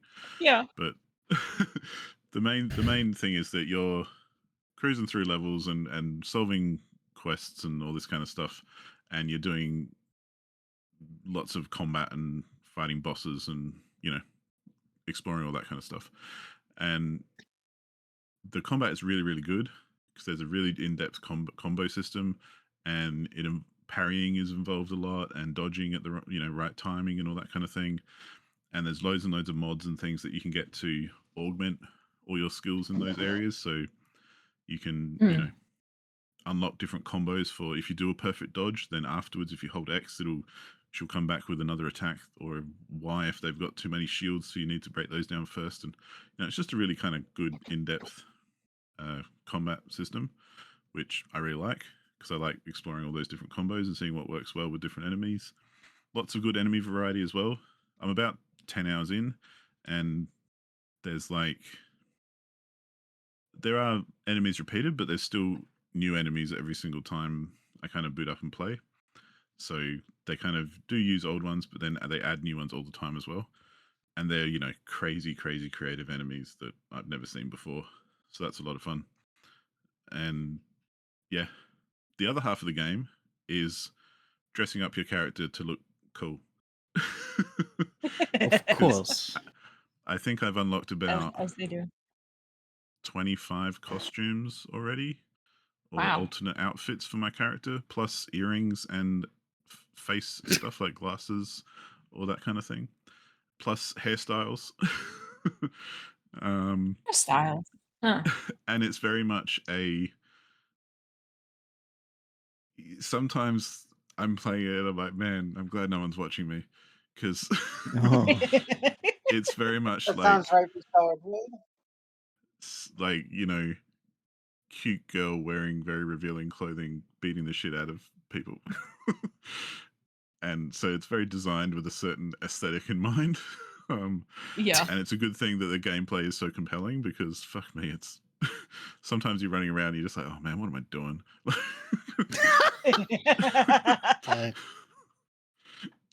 But that's okay, because the gameplay is good, and it's kind of fun playing dress up sometimes. but Right. Yeah. I'm really enjoying it, and the boss fights are great. They're like varied and challenging, and I've just gotten to if anyone has played it, I've gotten past I've gotten to the Wasteland, which is like the first big open world kind of area, because it's fairly linear in areas. It's like Nier Automata in a way. Like, the main levels are kind of, you're going from point A to B, and you can explore within there as much as you want, but it's pretty straightforward. Whereas I've got to like the big open world map now, where it's a huge map, and you're gated by things like, sometimes there's gates with passwords on them that you haven't found the passcode for yet, or something like that. Or maybe there's like areas that haven't opened up yet because of timing or what have you. But I'm in a big open world now, so it's kind of getting a bit more interesting. And it's really, really good. I'm fucking loving it, to be honest. So I'm really gonna keep smashing away on that one. And it reminded me as well, I remember, Roy, I don't know if you remember when Stellar Blade was coming up for Fantasy Critic, and we actually spoke about it on a Fantasy Critic like recording we did. And basically the way you described it, which I always think of every time I load it up, is that it's like flippy ninjas and shit. And that's pretty much the entire game. Would you say it's accurate? I'd say so. It's very accurate, yes. Because if you pull off wicked combos and stuff, she's like flipping around in the air and like, dancing around and stuff, and it looks so cool, and it makes you feel really amazing when you pull off all these moves and everything. There you go. I bet.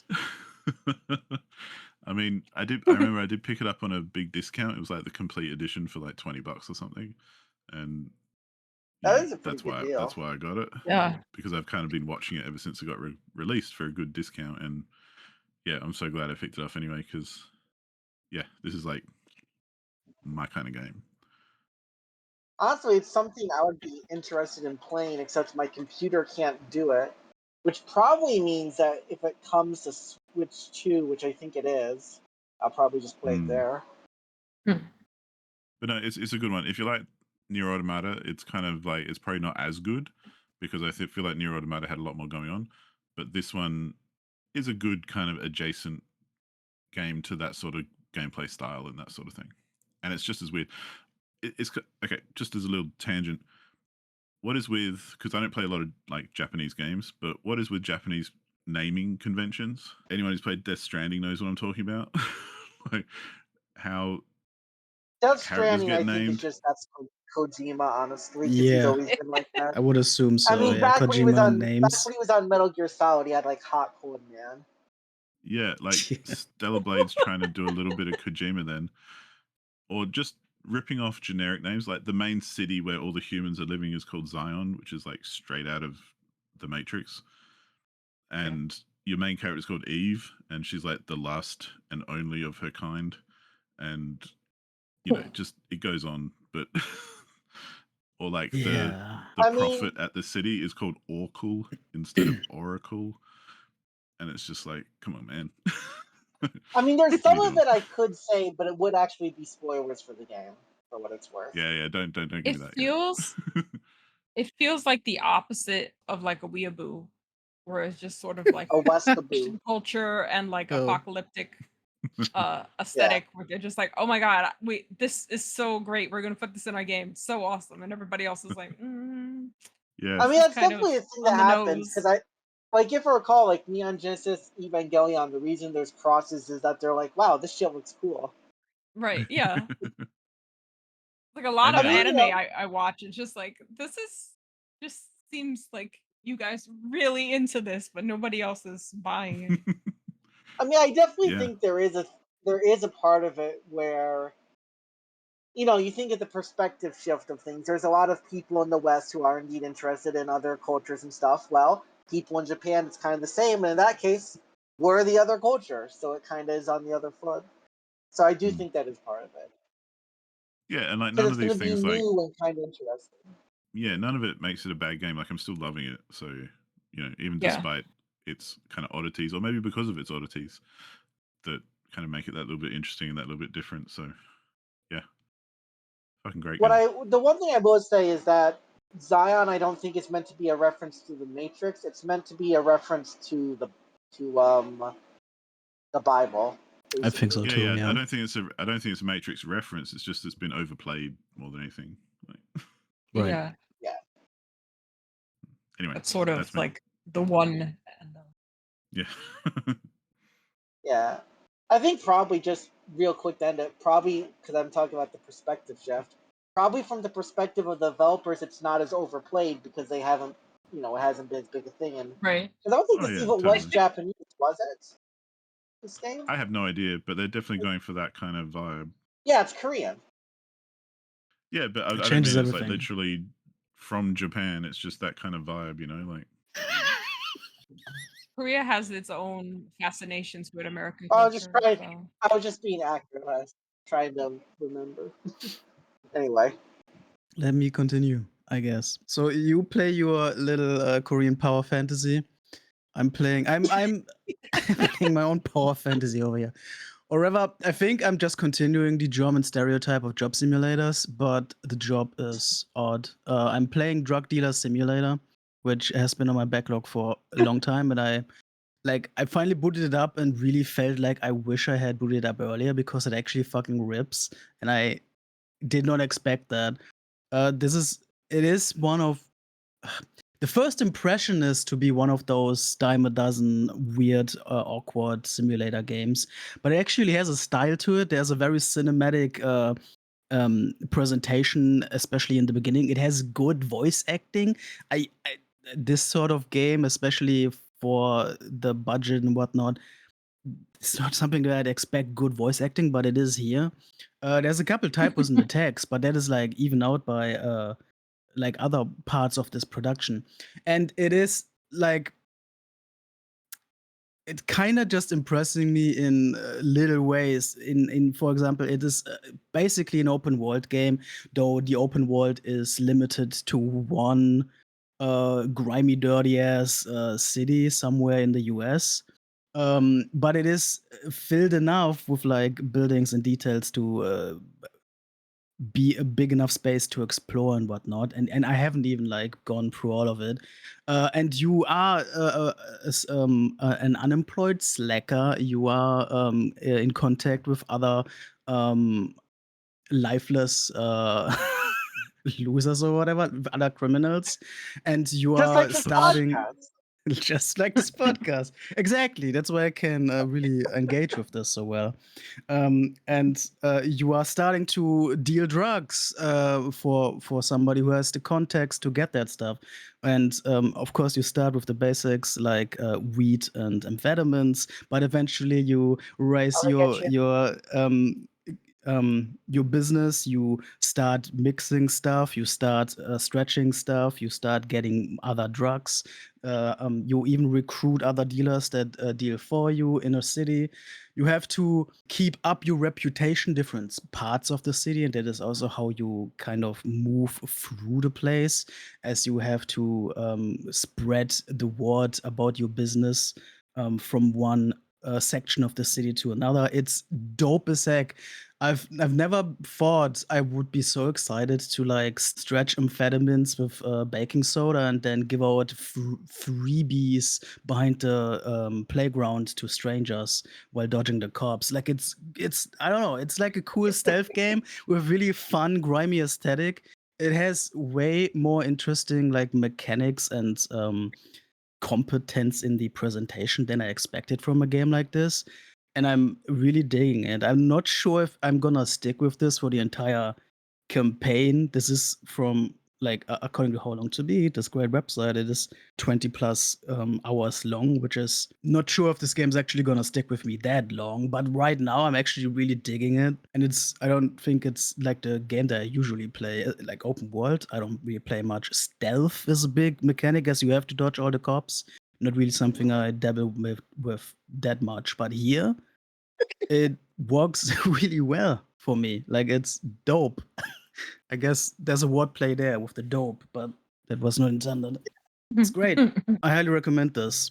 Another game that I've picked up that's much more wholesome and much more family friendly is called Coin Pusher Roguelike. I guess it still Wait, has. are you implying Drug Dealer Simulator is not kid friendly? I would argue not so much. But then again, Coin is based on gambling, so maybe that's not the greatest Well. family friendly entertainment either. Oh, so you're going full in on addiction this time around. I guess that is the deal. Yeah, I'm not being a great role model here. Well, uh, the thing though, like generally with this, the coin pusher machines that are like out there in, I don't know, arcades, or like I see them at like fairs and whatever, is a game that I, especially when I was younger, liked because it's basically a physics. I don't know if I should say puzzle, but it's like a physics based game that is kind of intriguing, though. I wouldn't be stupid enough to like actually feed the machine like that with physical coins and lose my money like that. That is dumb.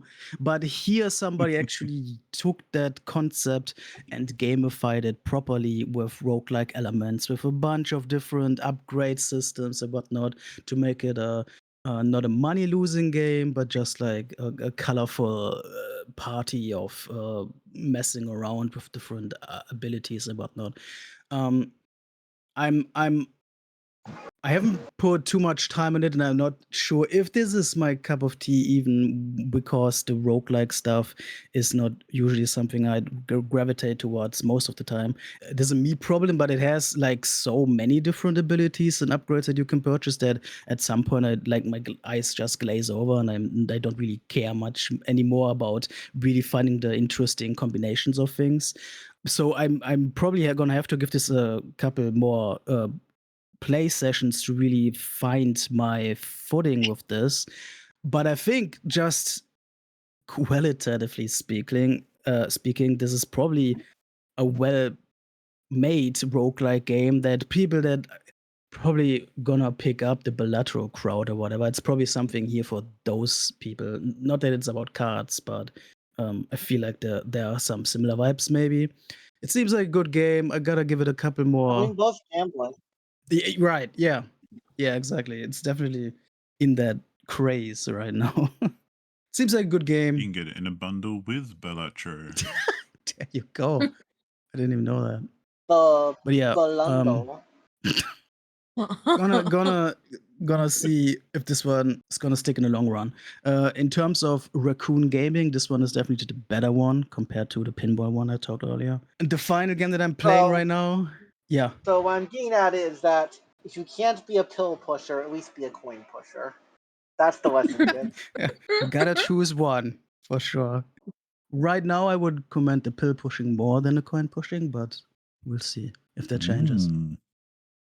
You can also push some soap around in the third game that I'm playing, which is a classic. Maybe somebody listening remembers this. Shower with Your Dad Simulator 2015. Mhm. This was back in the day, 11 years ago. This was a huge like YouTuber game, that sort of shit. Like it's a meme game that people. There's surely hundreds of, if not thousands of hours of people reacting to this arcadey little game. And Yeah. I've been having that on my backlog probably for almost that full decade.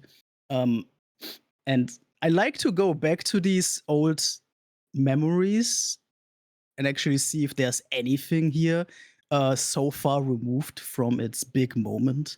And I gotta say, I was surprised by this positively because I had a pretty great time showering with my dad in this game. For those who are not familiar, this is a very simple game where you choose your kid character, and then under a time constraint, different dads in a shower spawn on the screen, and you have to walk towards the dad that fits to your child character, mostly based on skin tone and hair.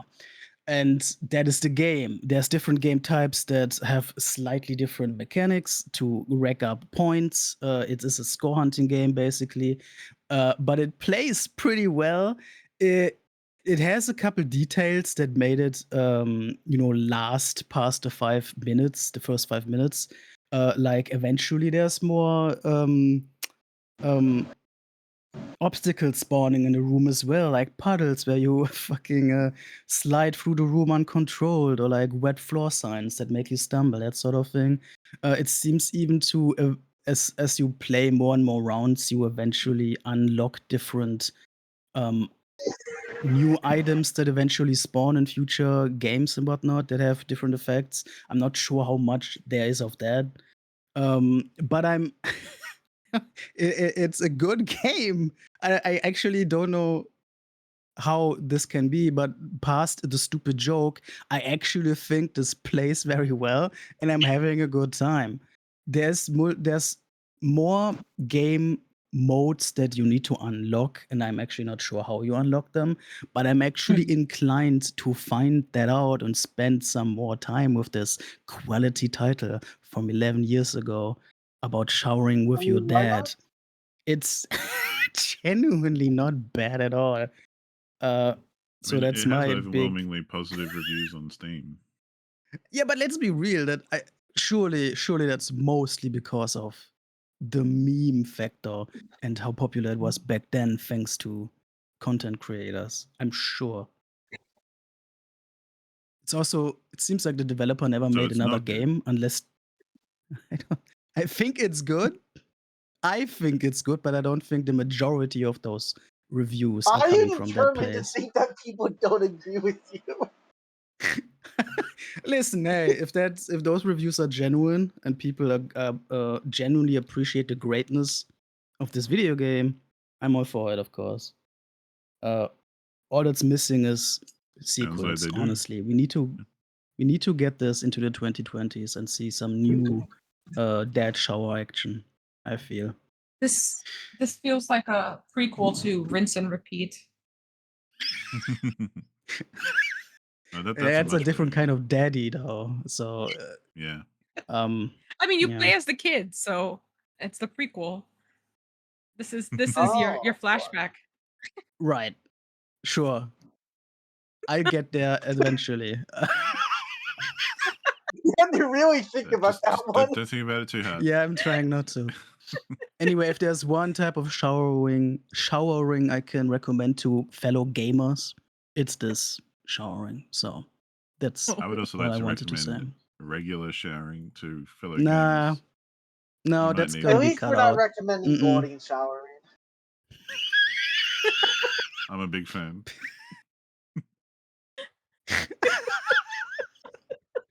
Fuck. Okay. I'm glad Your we got voice that. was so tiny. Yeah. Please continue with different things. Thanks. Yeah, I can. Thank you. I have been playing Lidar.Exe, or executable, whichever is the way you pronounce that. It's an itch game. It's a really interesting itch game. You basically use a lidar gun to map out the room that you're in. Kind of like a horror game, because sometimes when you're scanning the room, uh, like shadows will appear or like an outline of a person. But I'm not really sure if I'm supposed to be releasing them into the room or if they're enemies, or there's like a sound effect where it's like, oh no, they're spooky. And I'm like, all right, that's a person there. And Oh they no! don't come running at me. So I just continue, scanning the room. Um, it's sort of kind of boring in that way. Like it's supposedly like a liminal game and it's kind of nice in that Right. way, but it's not as soothing as those usually can be for me. Um, and I feel like I've mapped out every single inch that there is, and there's nothing else to do. So I'll probably boot it up a few more times just to see if like I missed anything. Um, but it's a cool game mechanic to use because everything is just like black immediately, and you just have to like keep scanning with either the dots or just like this wave of dots to try and map out like, oh, that's a wall, this is, you can walk through here, this, there's steps here to go down, there's a ramp to go up or whatever, there's tiny little rooms off to the side. But I don't think that there's anything more than that, so I'm just gonna keep playing and finding out. This Over this really reminds me of a game I played a long time ago called Scanner Somber that has the same setup. And while Mm. googling that, I'm seeing that there's like this is a whole subgenre. There's a million lidar games. Yeah. That's not something I expected. That's interesting to me. Yeah, there's a fair few of them. Wild. It's a We're scary learning mechanic. that there's genres we've never heard of before on this podcast, How dare there be? this episode. Over on a PS Plus, I was playing Indika, that's been on my list since Diablo mentioned it a few episodes ago. It's never really been in my price range for as short as the game it is. I think it's like a 6-hour game, maybe like an 8-hour. And I was like, there's no way I'm paying like more than $20 for this. So that's on PS Plus, and it's not a trial from what I remember. So I'm just kind of very slowly getting through it. Hopefully I can finish that before the end of the month. But I'm really liking it so far. It's a little bit more polished of a game than I was expecting. Um, I don't know.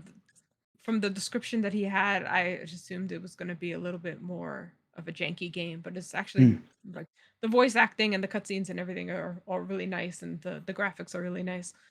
And the mini games are interesting, and I do like the mechanic where she has to pray to sort the world out. So that's good. 2 Point Museum, which is the only one of the 2 Point franchises that I was really like interested in. I think I had Hospital for free on Amazon Games or something, where I played it for like a day and was like, all right, I don't really care. I skipped the campus game that they came out with because I don't really care about reliving that part of my life. Yeah. But museum is right up in my alley because as a New Yorker, we've taken countless school trips to the Natural History Museum, and there's like parts of that museum where I'm like, this would be so much better if this was situated in a different way. This, like, you get lost in that museum. That place is big. So it was nice to have this one museum campus to just put together myself and be like, all right, this is going to be where the dinos are. This is going to be, XYZ, figure out who's going to go on an expedition to bring stuff back. Huh. So I'm really enjoying the gameplay of this.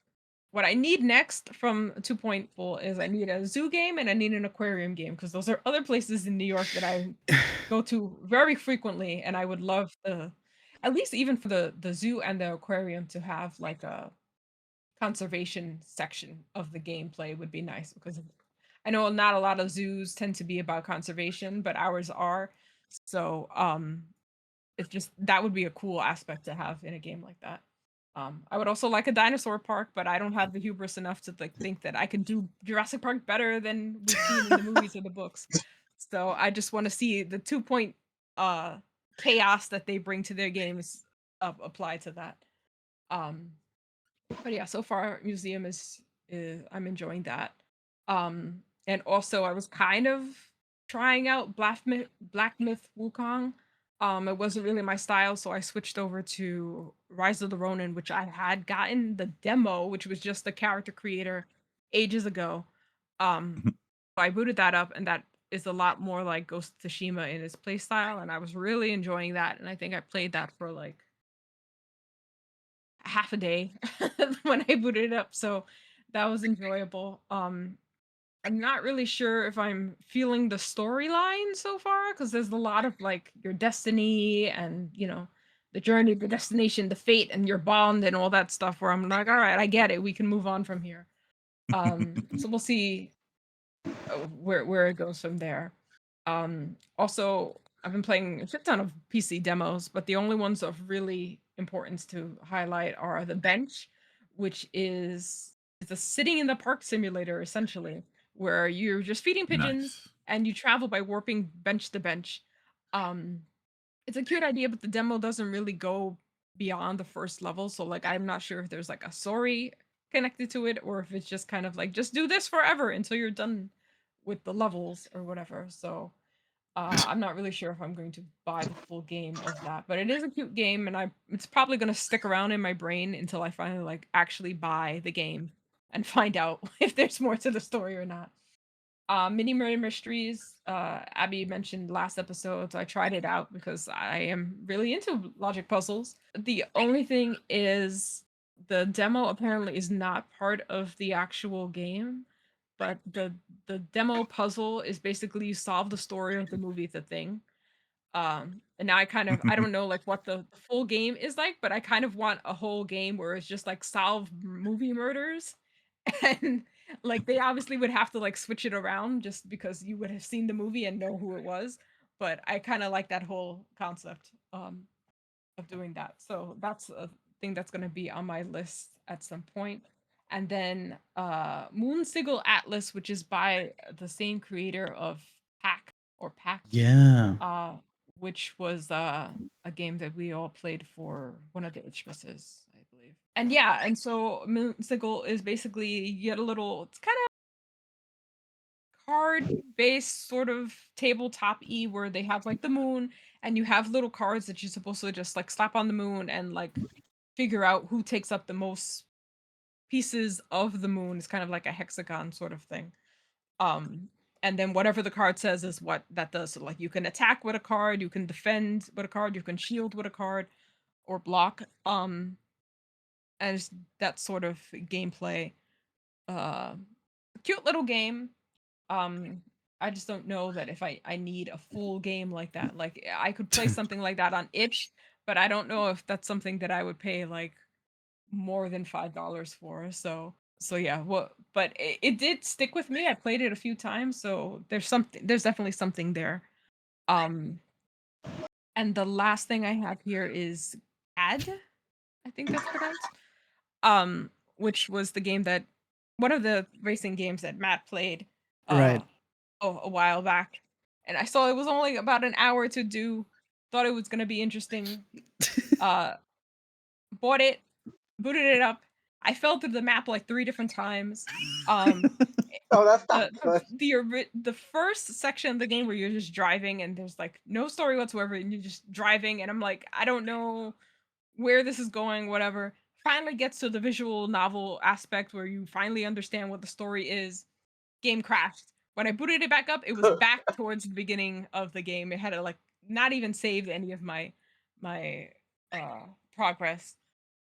Started doing that again, fell through the map again, and I was like, all right, we're gonna just quit here and we'll come back to this later. It's like an hour and a half to finish. So like I know that if I can get past these glitches, I can finish the game.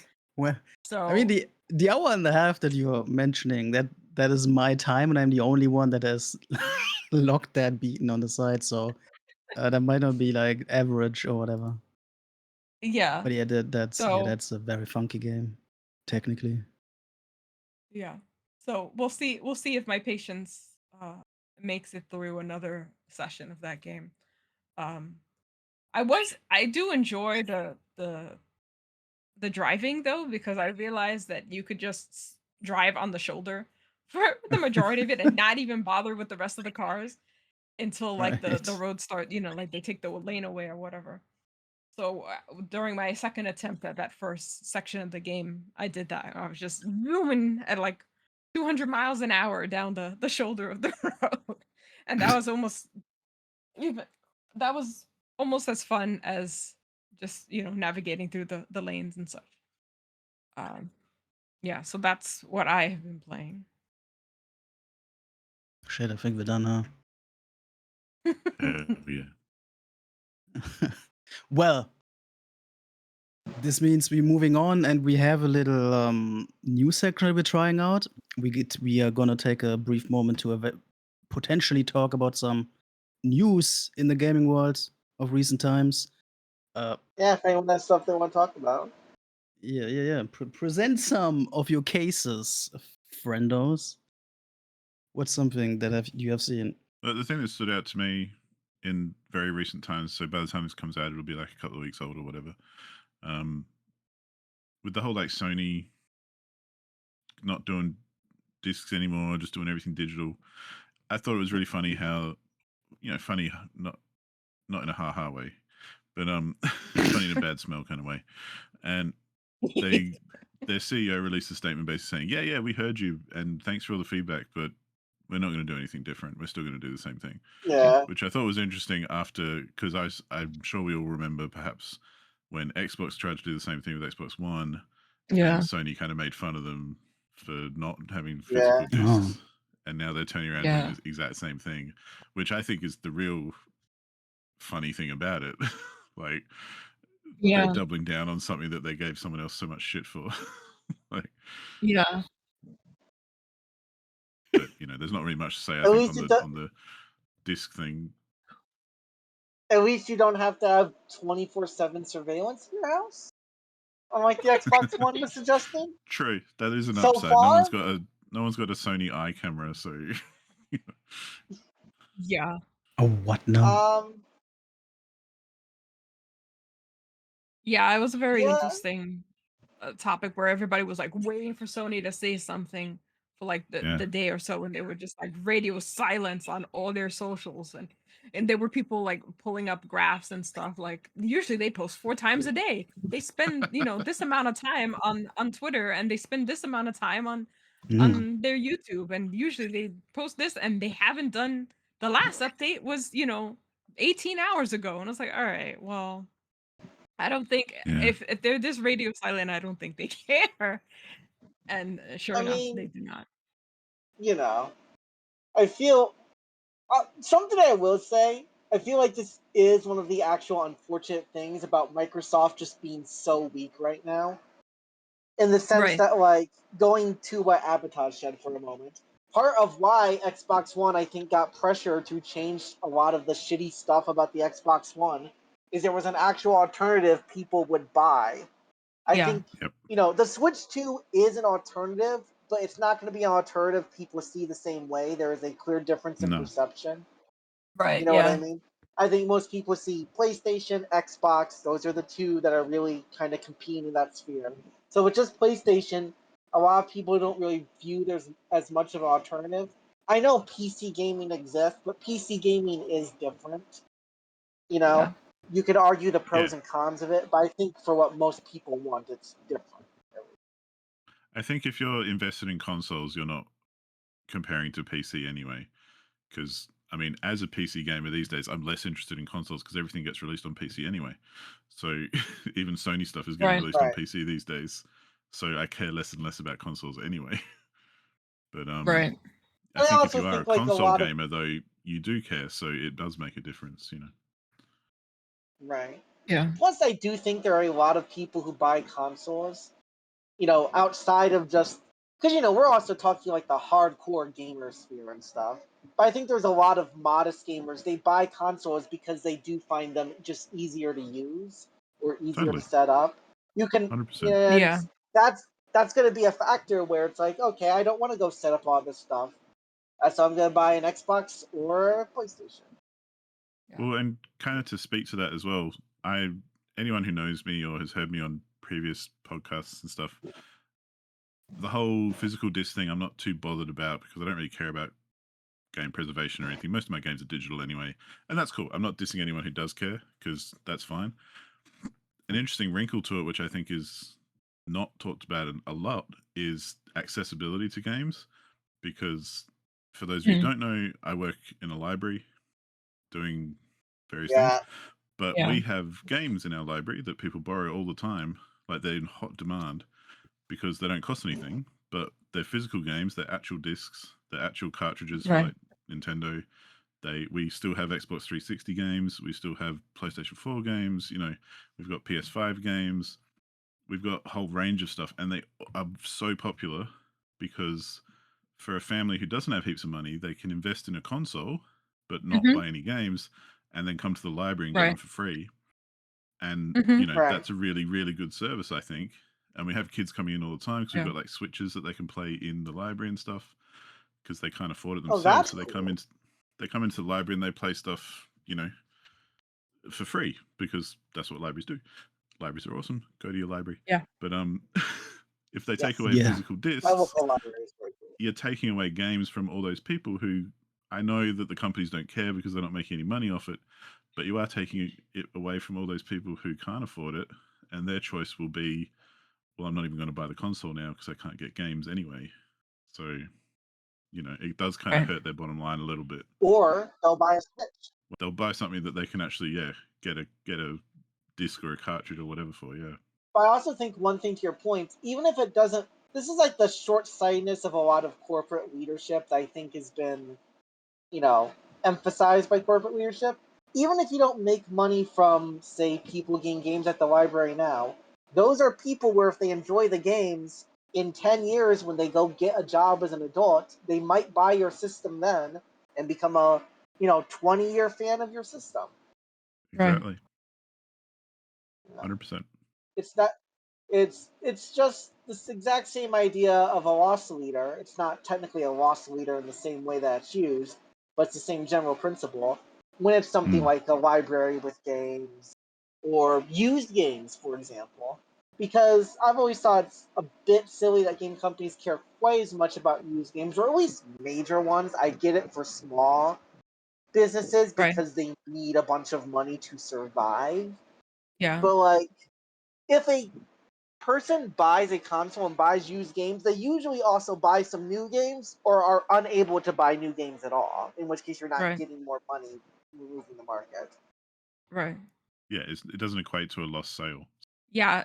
The thing with used games for me, like most of the games that I buy from the used game market either online or like at a physical store where I just find, the pre-owned section and I just go through that or like the bargain bin area.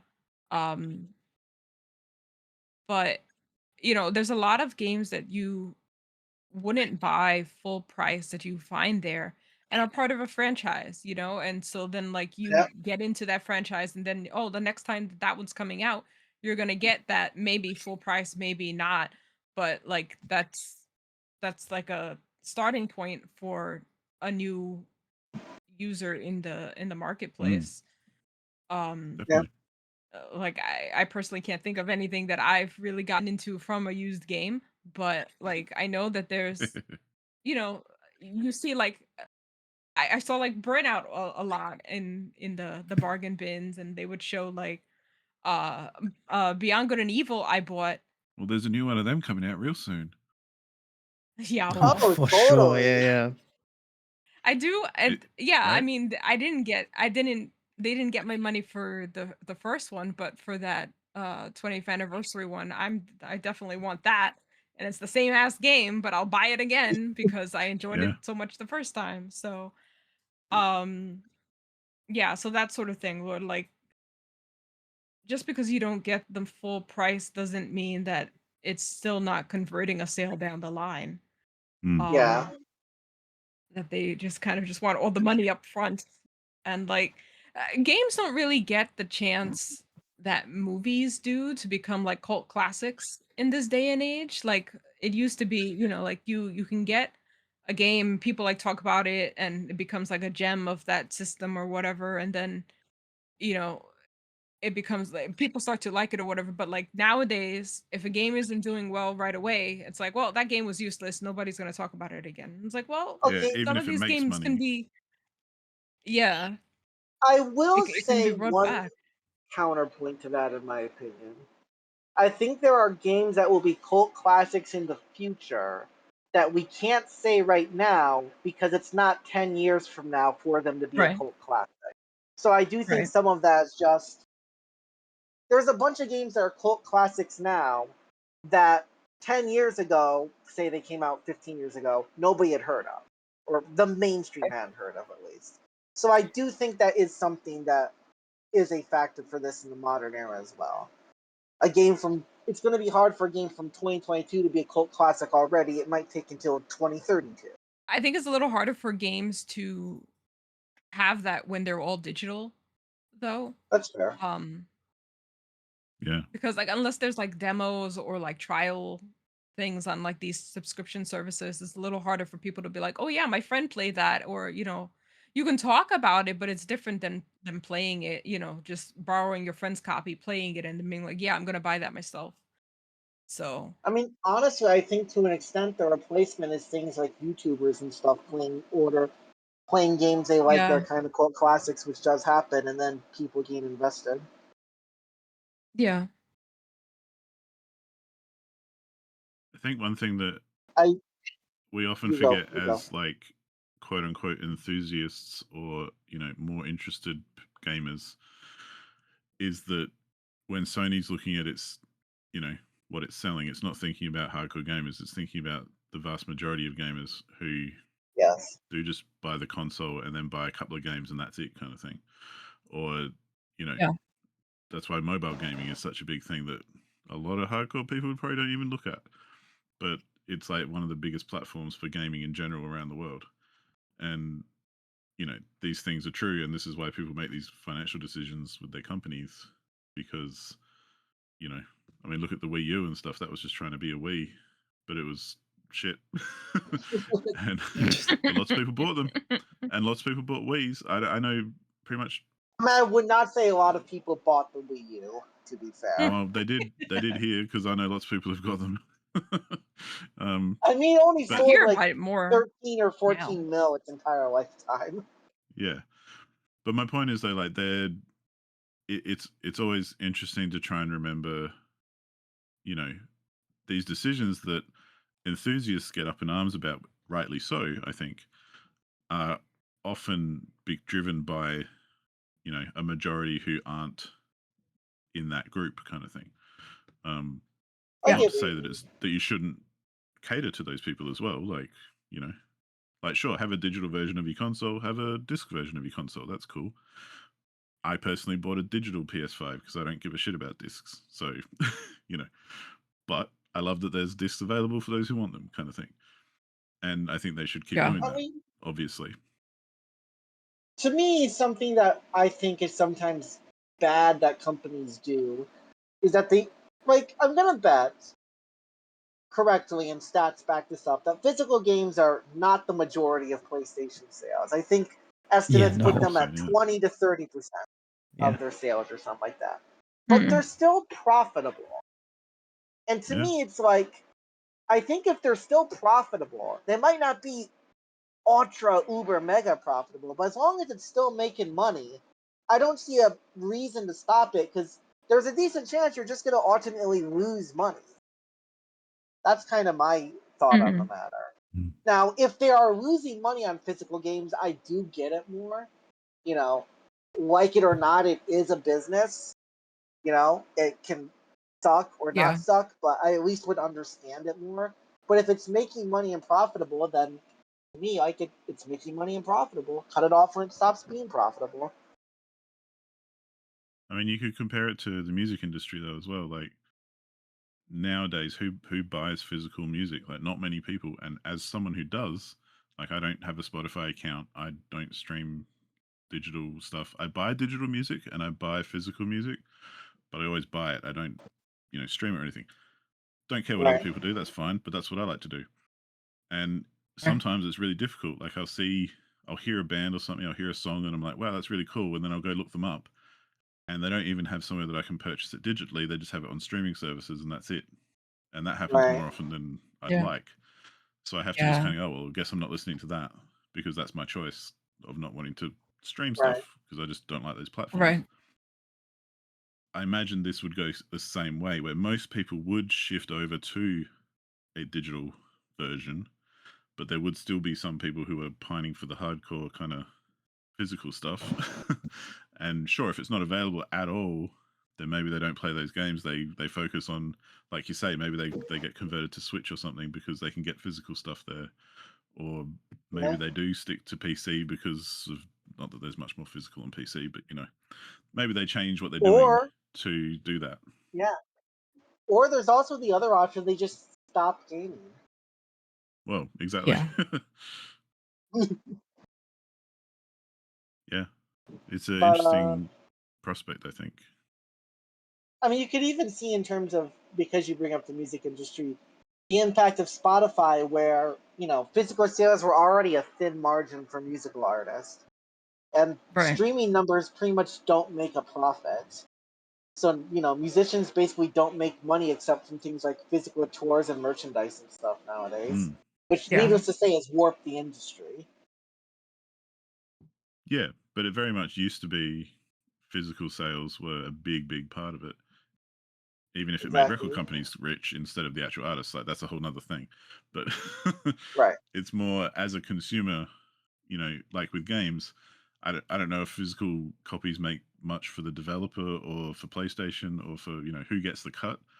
But I imagine people who are really keen on physical might start making decisions about not only what games they might play, but you know whether they support those platforms or not. And it kind of cuts a big line rather than trying to play everything or try and experience everything. Suddenly there's a big section which is like off limits, in the same way that Right. Yeah. purely streamed stuff is off limits kind of for me musically. And yeah, Yeah. the I worst, mean, it happens all the time. I click on an ad for a band or something and it just shows me all their streaming platforms. I'm like, just let me buy your fucking music. Like, even if it's digital, Yeah. I don't care. Just yeah. just let me buy it. I mean, to me, it seems like you might as well just offer a digital purchase option, because you'll probably make more money. Because it can't cost that much money to put a file up online, right? No, Hosting services. Yeah. But yeah. but yeah. Like, Anyway, surely for most of these bands, they could put something up and sell it. I Hmm. do want to say two last things, and then we can hopefully move on. Because again, I think this is a discussion topic, so we don't want to say everything. But Well, there'll be one, more to come out, I'm sure, also. that's Yeah, true. yeah, That's true. it'll develop. One, I would say I know they won't do it, But if I was Microsoft, I would try to take advantage of this and pivot my next console to make sure it's physical and kind Yeah. of do what Sony did with the Xbox One. Yeah. Because They right now, should. Microsoft needs Uno wins reverse them. with people, even if it's only a subsection of people, Yeah. you know, I mean, you're right. They because I feel won't. like they won't. And for what it's worth, I will give them this much. I assume whatever plans they have for the next console are like multiple years into development, and it would be difficult to pivot. I'll say that much. Yeah. But if they could do it, I think, the Microsoft Xbox brand feels like it is in the gutter in terms of public perception, and they could just use a W. Yeah. And the other thing I would say, this was actually a point a long time ago, but I didn't want to interrupt people. I remember back when I was like, 10, 13, 12, that kind of age, my mom and I would go to GameStop to buy games because, as I've said before, we grew up very poor. And GameStop having games on, sale and all that Yeah. would be a way that I could get games. And one of the biggest consoles I had was the Game Boy Advance, which I would say, because it was a handheld, tended to be more budget. And, obviously I did get home consoles, although usually when the price went down a little.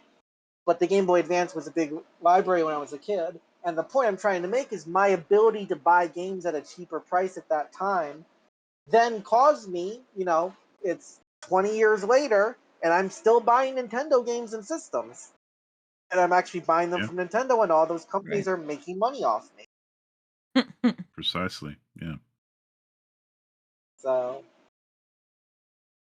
anyway, to take over the hosting for a moment, now that we've got the news out of the way, which was mostly one piece of news, we have the discussion topic, which is Itchmas in July, discussed in August. Yippee! We're gonna Oh, go yeah. through all 7 games that were nominated. Well, not just nominated and won in One. Itchmas, Yeah. and talk about what we played or did not play. As one of these games, to my understanding, basically nobody could get working. Yep. No, I played all of Two, these. well, I said almost everyone, so I did yeah, try. okay. But we're gonna start with Monado by Noshuo. Would that be how you pronounce it? I don't know. Which is Noshuyo? a roguelike Minesweeper game, which seems like exactly the kind of thing that this podcast would enjoy. Yeah. Yeah. I was nominated by How Long to Beat user RFRK, and I really want to thank them for this thank because you. this is a banger of a game. I've been looking around, especially Itch, for like Minesweeper variants in the past. But this is definitely not one I have played before, and this actually ruled as fuck. I think multiple people did agree that it was too easy. I think there's especially a lot with the ability balancing that is whack. There's specific abilities that you can unlock if you're lucky that just make the whole thing into a baby game basically. But the bare concept and the presentation of it, of having Minesweeper with these increasing bundles of abilities that you unlock, roguelike style, of course, is super fun. I think the developer is working on a full-fledged release for purchase on Steam eventually. Mhm. And I will be there for freaking sure. This was one of my favorite like itch games in a while, to be quite honest. So that was a banger of a Yep. start in my eyes. 100%. So Abby agrees. Yeah. Yeah, I'm not big on Minesweepers, but I like the original take on it. One thing I love Right. about this game, as a long-time Minesweeper big-time fan, Hell yeah. ever since they took Minesweeper off of Windows, I've been looking for Minesweepers to play. And most of the ones you find these days are like web versions. And unfortunately, because it's a web interface, it means they're not that responsive. So if you are trying to be really quick and like click really quickly, it just doesn't work. You have to physically slow yourself down so that it'll actually just register your clicks. This version, though, because it's a good game, it responded really well, and felt like playing old Minesweeper with some added, roguelike power-ups and all that kind of crap. So it was just, 100% awesome for me. I loved every single second of it. It was too easy, I thought. There are Yeah. modifiers you can get to make it harder, but I don't like games where I have to manually make it harder. Like, I like Yeah. to... The challenge did ramp up a bit, but by the end of it, I had so many lives and shields and all this kind of stuff that I could take risks and not be bothered because it wouldn't bother me at all, and I'd get through the level There- anyway. Did you get the GG Easy upgrade at some point? To No, I buy never it, you got have to that one. sacrifice everything else that you have. Mm. And that basically reduces every single level's difficulty to 1, like to the bare bones. Mm. And you still keep your character ability though, which it revealed like a couple random spots. So at some point I got that item and just had it reveal a couple spots automatically, and then maybe click once or twice, and then was done with the level for the rest of the run. It eventually just played itself when you get that stuff, which it's a bit of a... It's funny, but it doesn't really work mechanically well. So that's something I hope they balance out. Yeah. I think especially if you're not new to Minesweeper, it's like just a really fun game, and Yeah. I've wishlisted the Steam version that's coming out sometime soon because I'll definitely check it out. But it's not a difficult game. Funnily enough, this is the one of 2 Minesweeper variants that were nominated for Itchmas in July. The other one didn't make the cut. It was called Dragon Sweeper, I think. Maybe that one's harder. we gotta check that out sometime. That was the one I actually played at first. I did play this one some, but the other one was the one I played at first. Yeah, that's on my backlog now. The other one. I will say I didn't play either of them a ton, in part because since I was either doing other stuff or playing kind of more relaxing games, I did not want to try to relearn the best Minesweeper strats. Sure. Just click a bunch. Well, the next game is, I believe it would be IGO. I don't think it's IGO, which was Who knows? like a little puzzle game. yeah. Nominated by Knob and created by Ghost Store. This is the one that, as far as I know, a lot of people did not get to work. Yeah, surprisingly. Yeah, didn't work for me. Puzzle too hard. Yeah, which is, I wonder why, because it's definitely not a demanding game. There must be some quirk that's not like mixing with specific setups, I guess.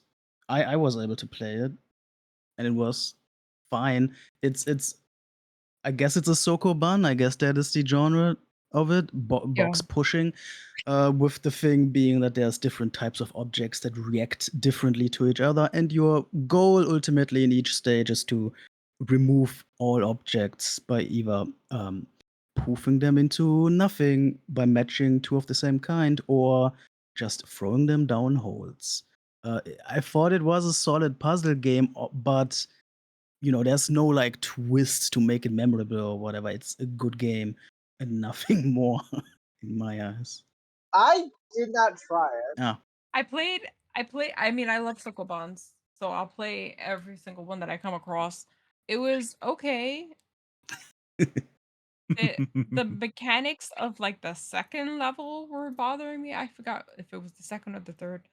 But it was enjoyable. I didn't fully play it the first session I did. I'm not even sure if I finished it actually. Did I finish it?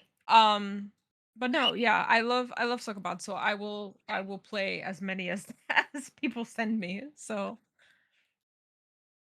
this one was enjoyable just for being one of those. Yeah, just one of those. I mean, it looked good. One of them. It crashed every time I launched it. So Yeah. Yeah. Well, get That good. is a bummer. That's usually not how games are supposed to go. Yeah. Didn't work. Yeah. Next is one that I was going to do, but I didn't quite get to, which is Scarecrow and Sparrow by Cheerybit, which is how would you describe this one? Actually, I don't really. It's like a Kind of like a fetch quest. is it like a walking sim? Would you say? Yeah, free platformer Quest? fetch quest. Yeah, fetch quest. All right. A But game jam fetch quest. And nominated by R2D2 999. yeah, R2D2 was the one who nominated it.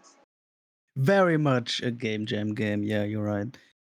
Yeah. It Yeah. definitely didn't have much meat on the bones. It was probably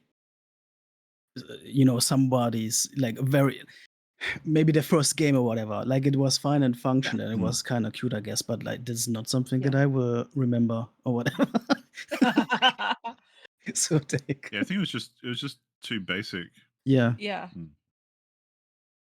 Yeah, I described it as baby's first game, but I love that for them. There's a thing though,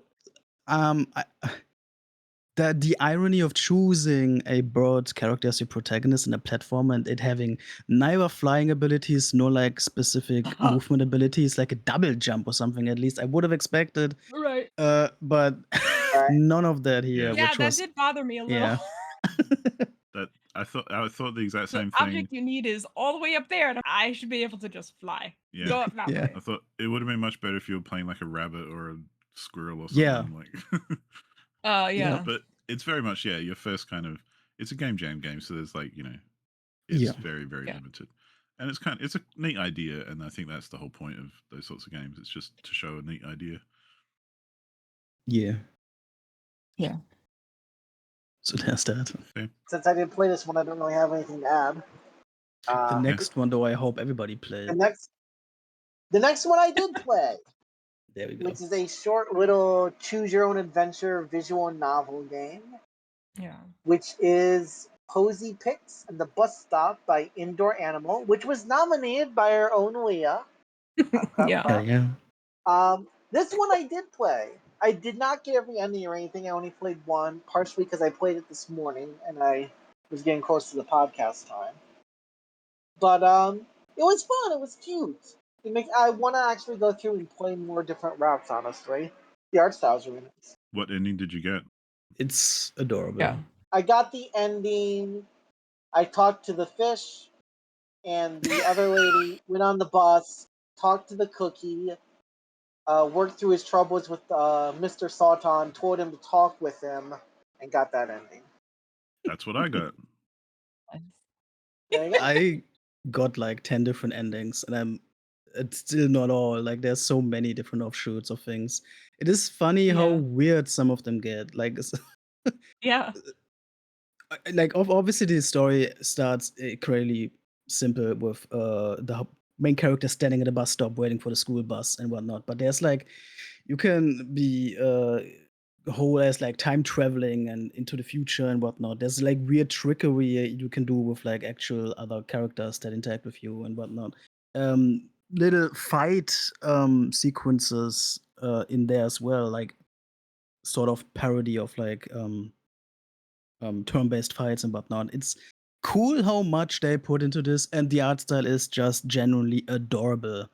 I love how they have the simplistic, like child's drawing style, but it is so, it's still so polished in its presentation that it's actually it rises above that. I don't know if that makes any sense, but it's just a really, really visually pleasing game. It's great. I hope this series, it is the second one, I guess, already.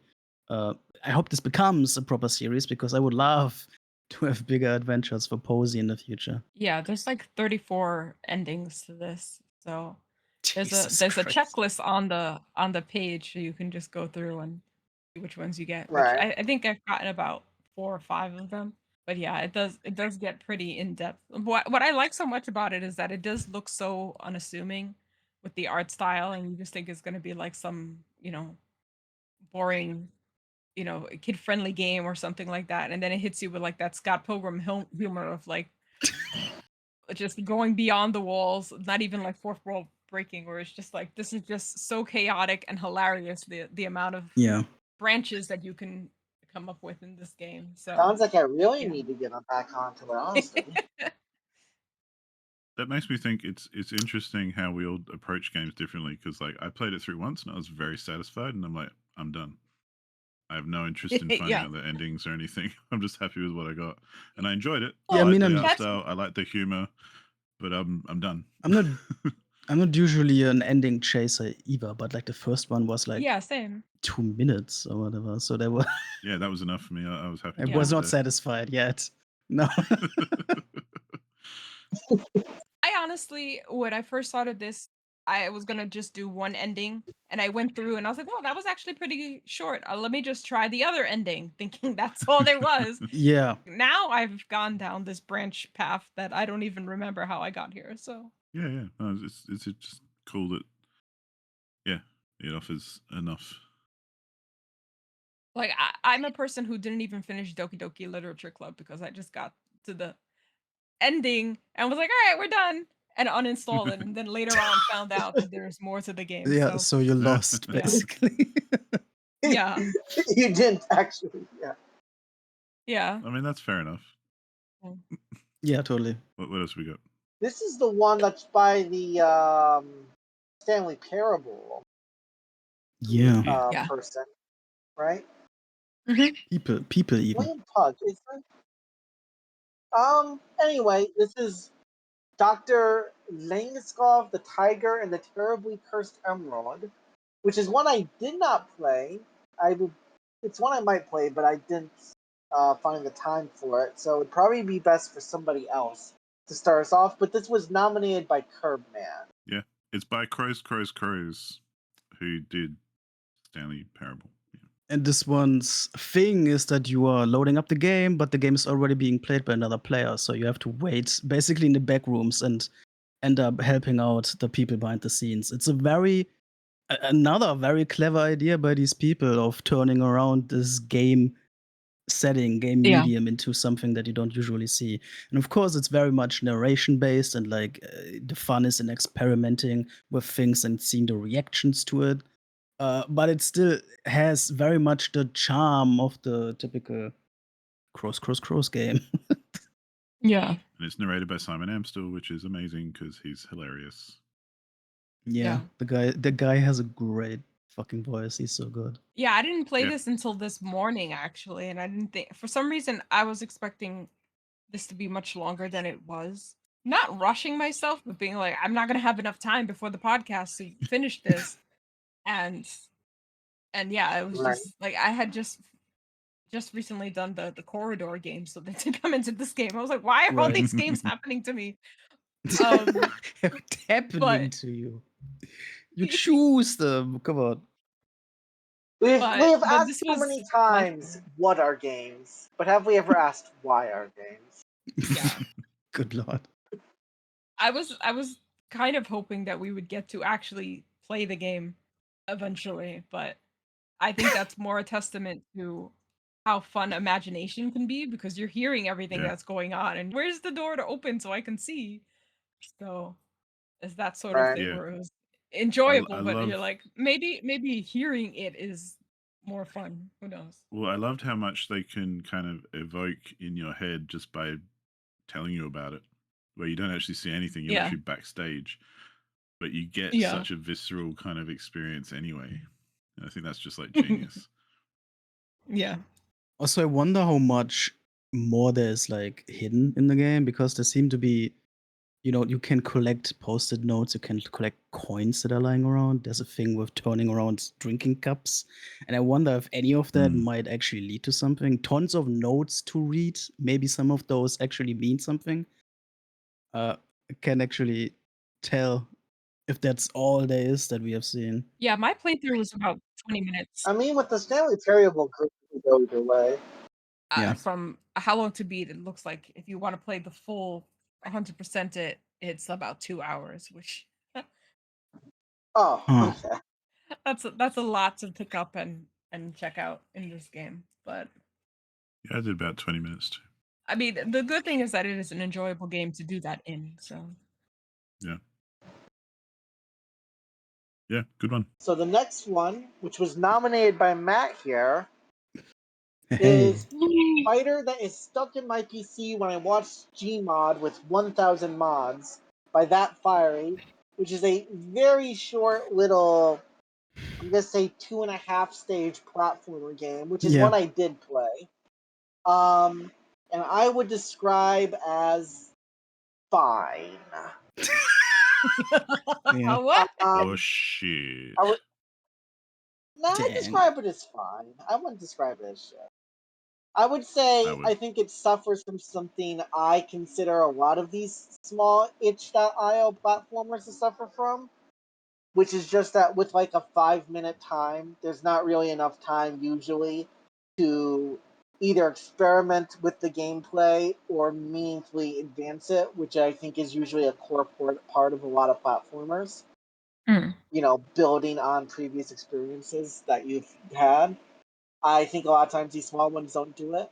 So because of that, to me, this game is like, I thought the thread mechanic grappling the walls, you know, it's a bit different than like a Metroid style wall grapple. It was Yeah. kind of neat. The game didn't really do much with it in its short runtime. And the Yeah. one thing it kind of did with it slightly frustrated me, which was in the last Yeah. level. That You know, that the is pretty wall much it. Yeah. cling stuff that could be interesting, shooting web and using that as like little wall cling points. But because of how it works, one, you can just keep wall cleaning up a wall forever, and there's no real skill or anything to it.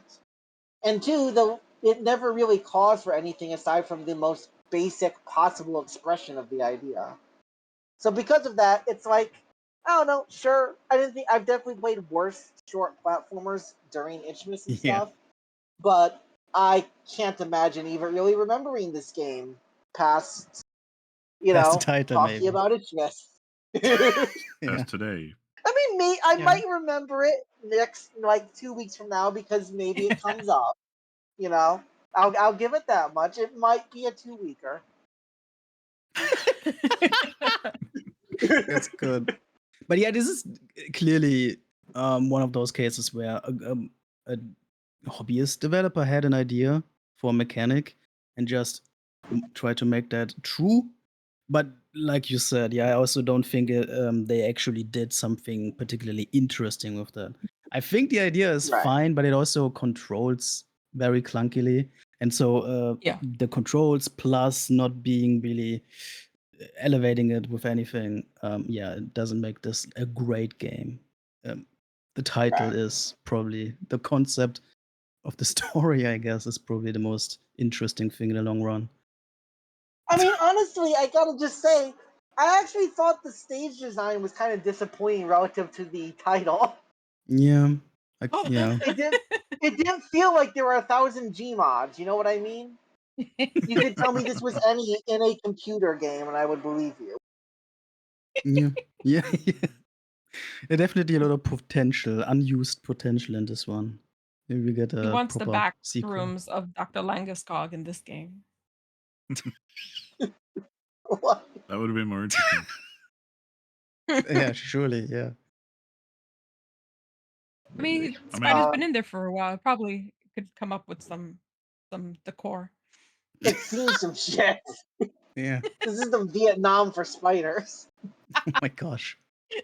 I was just going to say, like any game like this, kind of like Scarecrow and Sparrow and that kind of thing, like, yeah, obviously these kind of free little itch projects, you know, criticizing them is kind of moot anyway, because usually it's just people experimenting and doing stuff. Right. Yeah. But yeah, Yeah. this game is like the antithesis of everything I like about gaming. It's just for me Jesus personally. Christ. Wow. like I I hate just can't even imagine platformers. this having enough meat to do that. Yeah, yeah. I got so frustrated. I didn't finish it. I got to like the second level and quit because I was hating it so Yeah. much. That's very much a me thing. That's not a critique on the game necessarily, because you know I just hate fucking platformers, and this was not a good one. So, you know. Yeah. But I also want to I clarify would not that recommend this if to for people some that hate random platform. reason the developers listening, don't worry, it's a good effort. It's just, you know, for me personally, not the kind of thing I like to play. Yeah. I mean, the way I'll put it is that I like platformers a lot, and I thought it was mid. So like, you There know, you go. That makes sense. I also didn't really finish it. Damn. I did finish it, but I almost didn't because there's just like one string jump that was annoying. Yeah. For me, the funny part for me is that I was playing it on my laptop, which doesn't have a lot of memory, and running this was slowing it down, so it Oh was my starting to get very god! laggy. So, Damn, I hope the spiders in your my laptops are computer was okay.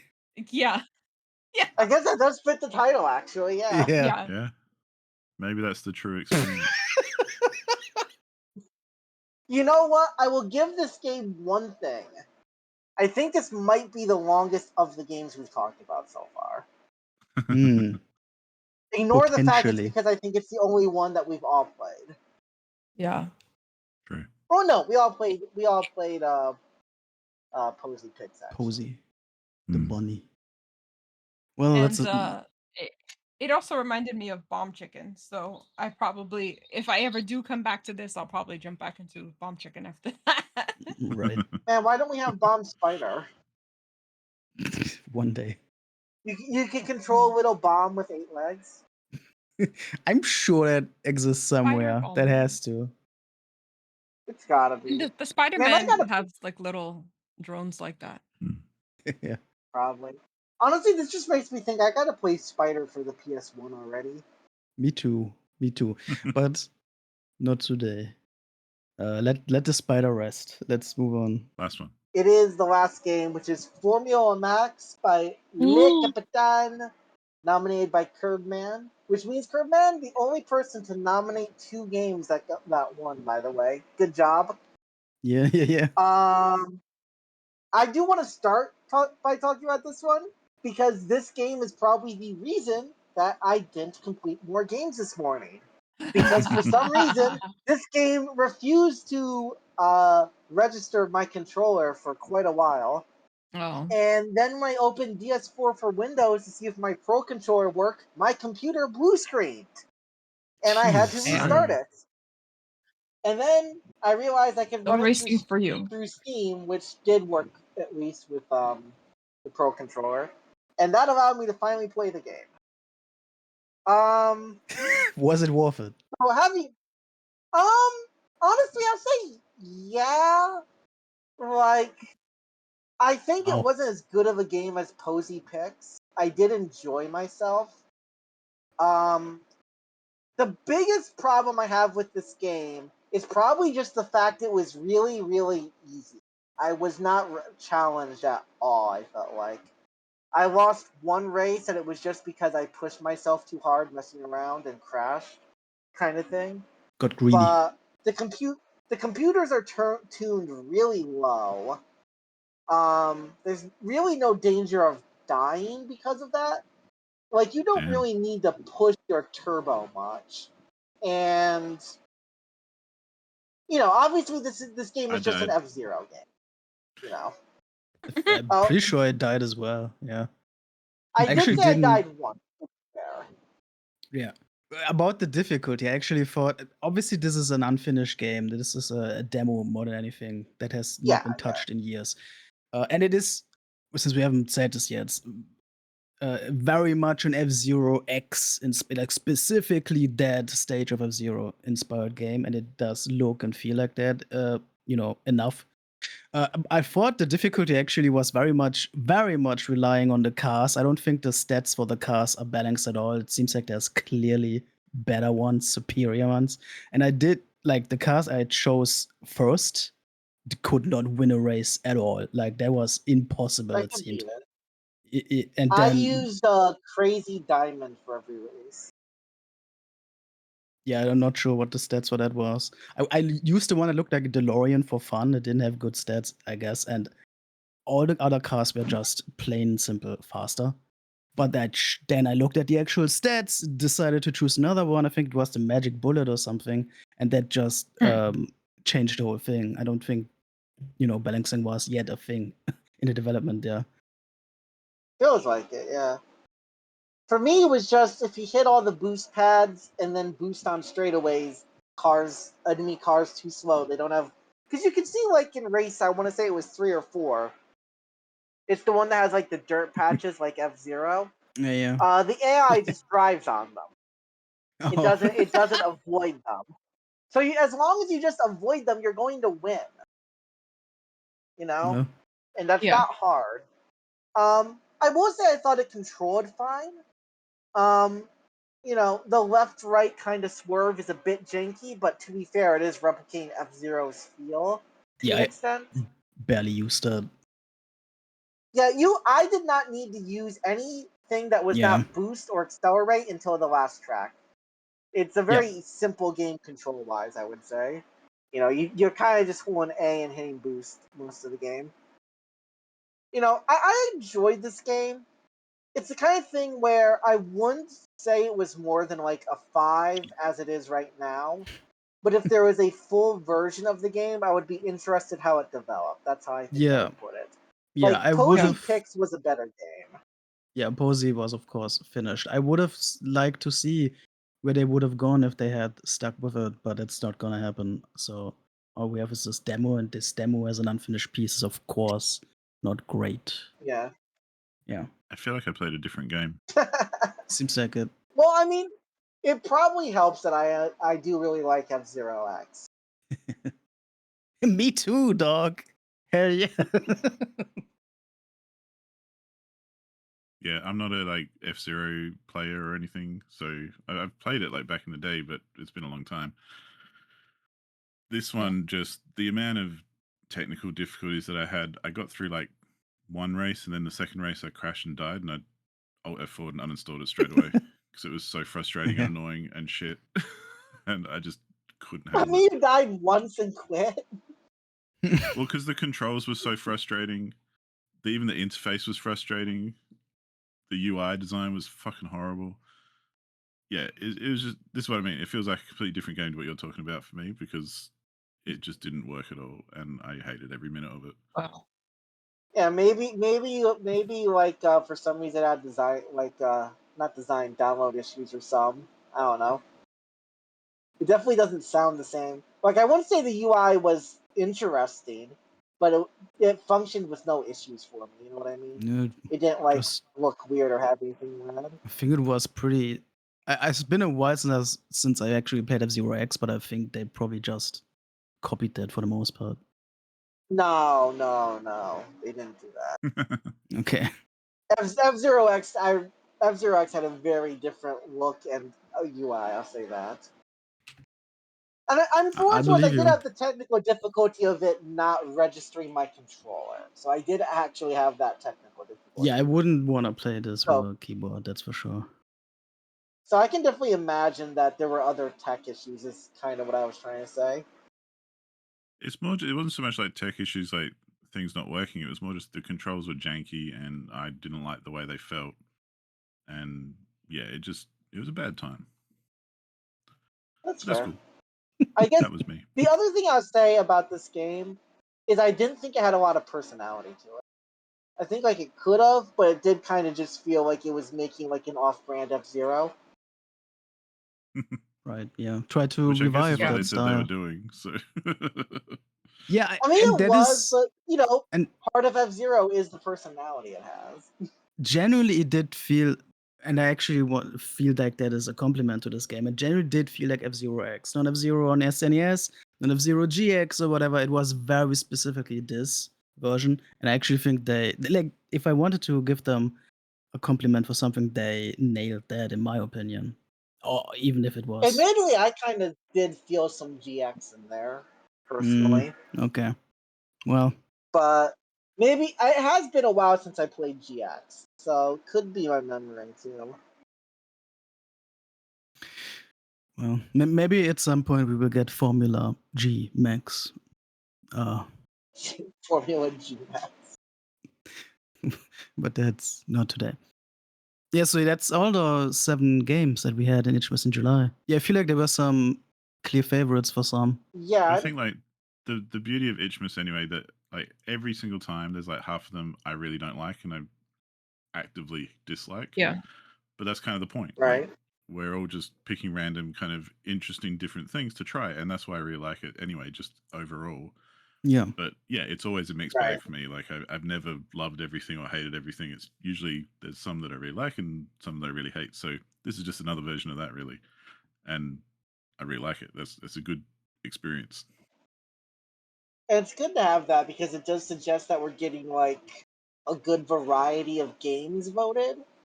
You know, Yeah. like we know Yeah. we're not just getting all platformers, or else Abby wouldn't be joining in, kind of thing.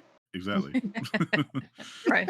So, we know that we're getting, which I think is good, right? Especially for some like Itchmas where it is, obviously highlighting smaller developers. Right.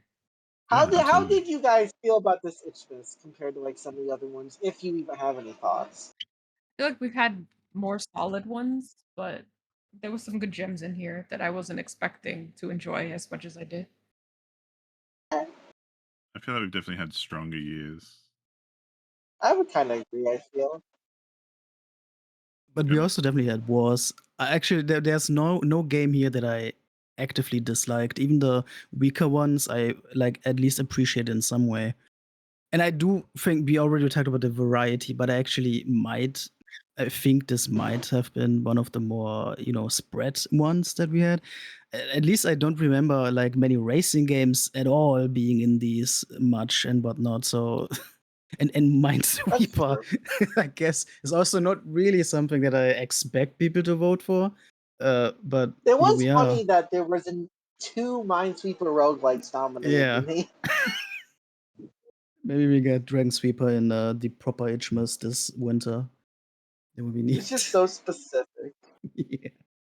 I No, mean, I I don't know about actually you guys, but was what I very tend to pleased with do this. is I tend to play all the nominations anyway, like over time. Like you can bookmark lists No. and everything in the Itch app in the client. Yeah. And well, I don't play literally everyone, but like if there's stuff that really doesn't look like it's going to be up my alley, I don't bother. But I'll play the ones Yeah. that get voted. Like all of them, I'll usually try them regardless. But then anything that looks remotely interesting on the rest of them, I'll tend to install and play anyway because they're always short and interesting. So I add I'll them be to doing the that in the next backlog. month Yeah. or so. Yeah, because it's a good way to try things. I feel like every time Itchmas happens, I tell myself I'll play all the games, and then I play like half the games, and then I put the rest on my list of games to play, and then I don't play them. I feel like that's just kind of been my cycle. One of these years. Surely. I think that means that we've covered Itchmas, and considering that I'm going to be hosting the next segment, Yeah. I'll just lead into it, I guess. I'm a big fan that we just switched the hosting halfway through the episode. It's great. I mean, you know what they say. Always keep the fans guessing. Yeah.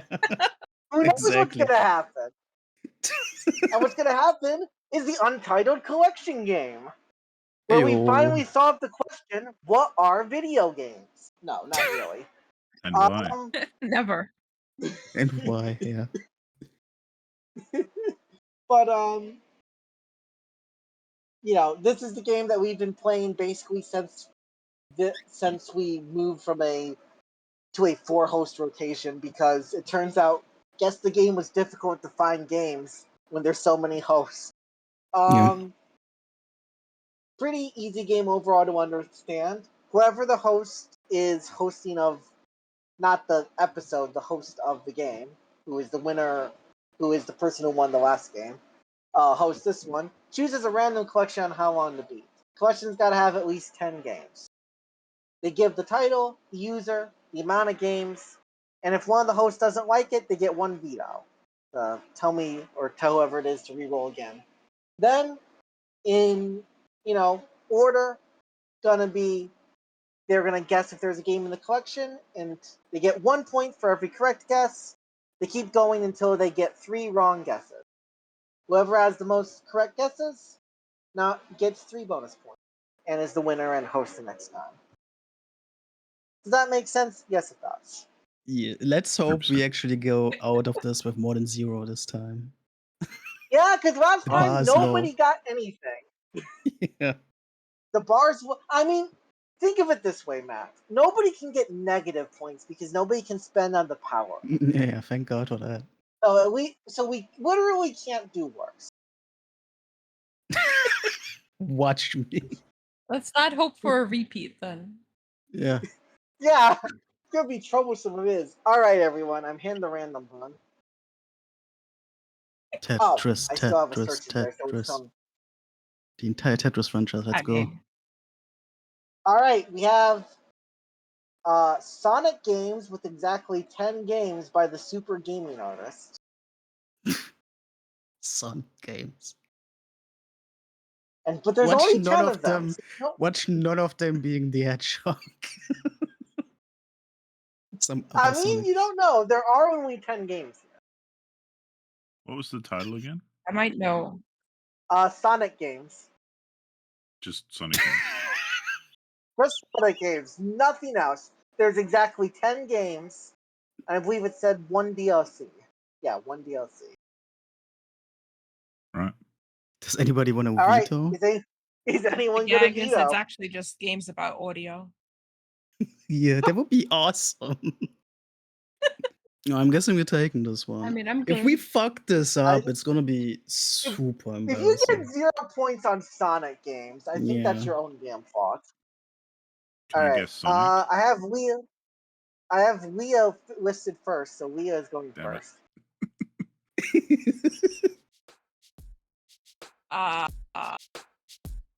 Sonic Adventure 2.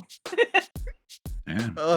Unfortunately, not on here. Fuck off! Are you shitting me?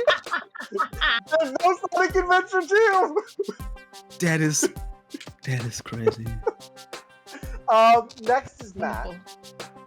Great start. You're No, welcome, I'm, everyone. no, I'm genuinely intimidated. No, I'm Matt. I'm gonna not second guess it. I'm just gonna say Sonic the Hedgehog. Which one? Because there's multiple games called Sonic the Hedgehog. Like the original? I don't like the old Yes, original. the original not 2006. Laserdisc is on here. Yeah, Okay, the original there we go. 1991 is on here. Yeah. Which Thank means God. Abby. We have gone above 0! Let's go. So The like original 1991. Sonic the Hedgehog 2? Shit, that's Yes, my guess. it's on here. I'm not too familiar with Sonic. Now the sequential order. Try 3.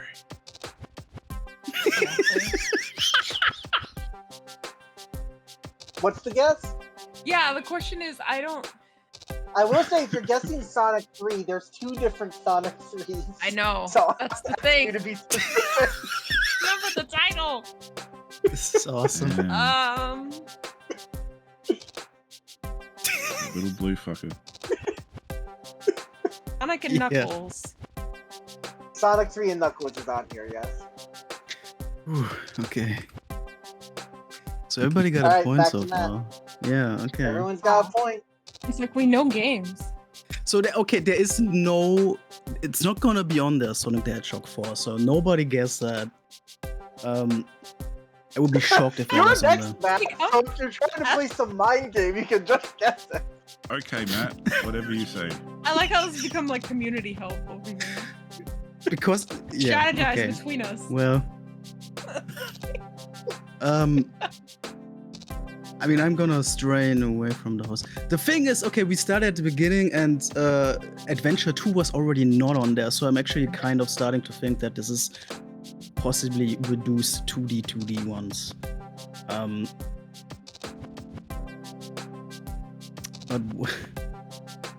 But what else is there? I love how much you're I mean, overthinking. surely you can remember one. You're right. I shouldn't. I have a lot of faults I can still allow for myself. Yeah. Okay. Let's be funny and say Sonic the Hedgehog 2006. It is on here. Oh. Well, never mind. Back to Not Abby. Adventure. I'm gonna But say not the Sonic next one. Adventure 2. The next one I even know exists, which is Sonic Generations. It is not on here. Back to Leo. I'm almost out of like the 3 games I know. Shadow the Hedgehog. Shadow the Hedgehog is not on here. That is not Sonic. That's true. Franchise. Not Sonic.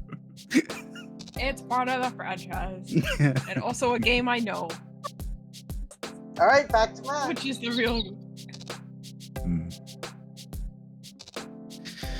Oh my god. I'm actually trying to understand why Sonic 06 is on there, but not Sonic 2. That is like adventure. That makes no sense to me. What? I mean, I have a thought. It could just be ones they own. I mean, yeah. True. Sonic. Shocking. Although I guess how many people own Sonic No, 06 hold on. when I think about it? Let's do Dr. Eggman's Mean Bean Machine. Nope. Shocking. Abby, you're back up. Alright, the last one I know exists is Sonic Mania. Nope, not on here. Alright. Getting dangerous. Back to Leah. This is your last guess or you're out. Sonic 3D Blast. Nope, back to Matt. I was debating to pick that. I'm glad I didn't. I took the bullet for you. Yeah. Lost all my rings. What I learned in the last episode is that there's also a Sonic Blast without the 3D, but I don't trust it to be on here. Yep. Is it called the Sonic Chaotix? Is that a title? That's Knuckles Chaotix. You still want to guess it? Sure, I already said it. Nope. Back Yeah, to Abby. I figured. Alright. It's Knuckles. Because I have no idea of anyone else, I'll just say Sonic 4. Which episode?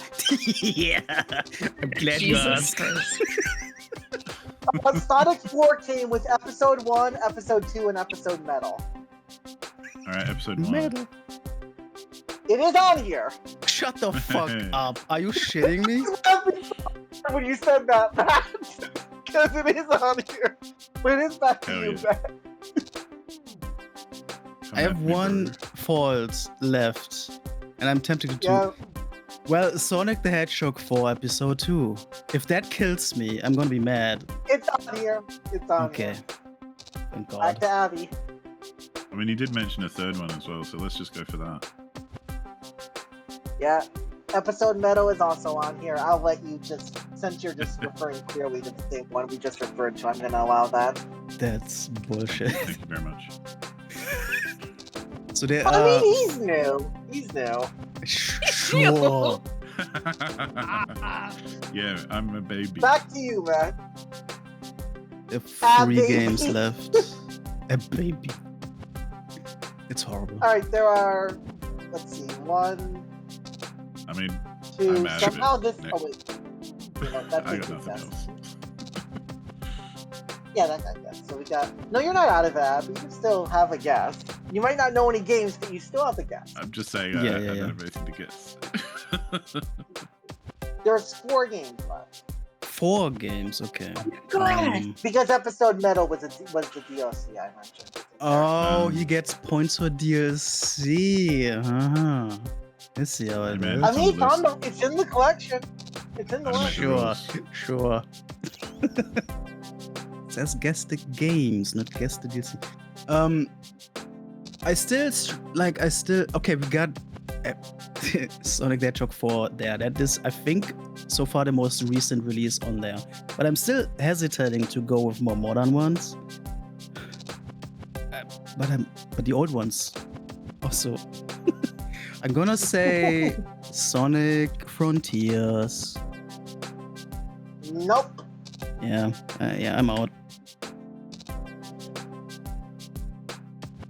I mean, I literally have nothing to guess. I don't know even a small thing. Just say a name. I mean, Make one up.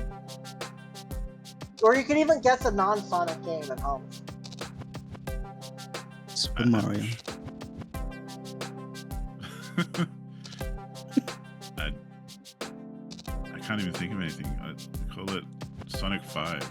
I know that's probably not a thing, but Yeah, no. No, Sonic 5 is not on here. Alright, I will point out right now, this would leave us at a complete tie with no winner. Because all the tiebreakers also don't win. So, the tie rules say if there's not a tie, just figure something out, effectively. It says coin toss, fight to the death, whatever. Never before So. seen. Oh my god. Never before seen. So I am going to do something in a moment. Oh god, I'm afraid. Actually, should I do it like that? Whoever's played the least Sonic wins. No. Damn it. Oh, is that Sonic Racing game on there? Sonic and All-Star Racing? Yeah, I wonder. No. In fact, you know what? I can tell you what games are left, I believe. I was thinking of making the tiebreaker guessing if a Sonic game was on here, which you know what? I'll just do that. I'm going to name a Sonic game, and you're going to guess if it's on here. And based on your answer, I will deign if you are allowed. I'm going to say the murder of Sonic the Hedgehog. No. That's a thing. Maybe it is, maybe it isn't. I mean, Matt says no. Are you going to say yes or no, Abby? I mean, if he does the is it same just as between I us, or do. is it Leah as well? Is it a three-way tie? Leah, no, it's just between you two because it's just you're the only two tied. All right, I'll say yes then, just to, you know.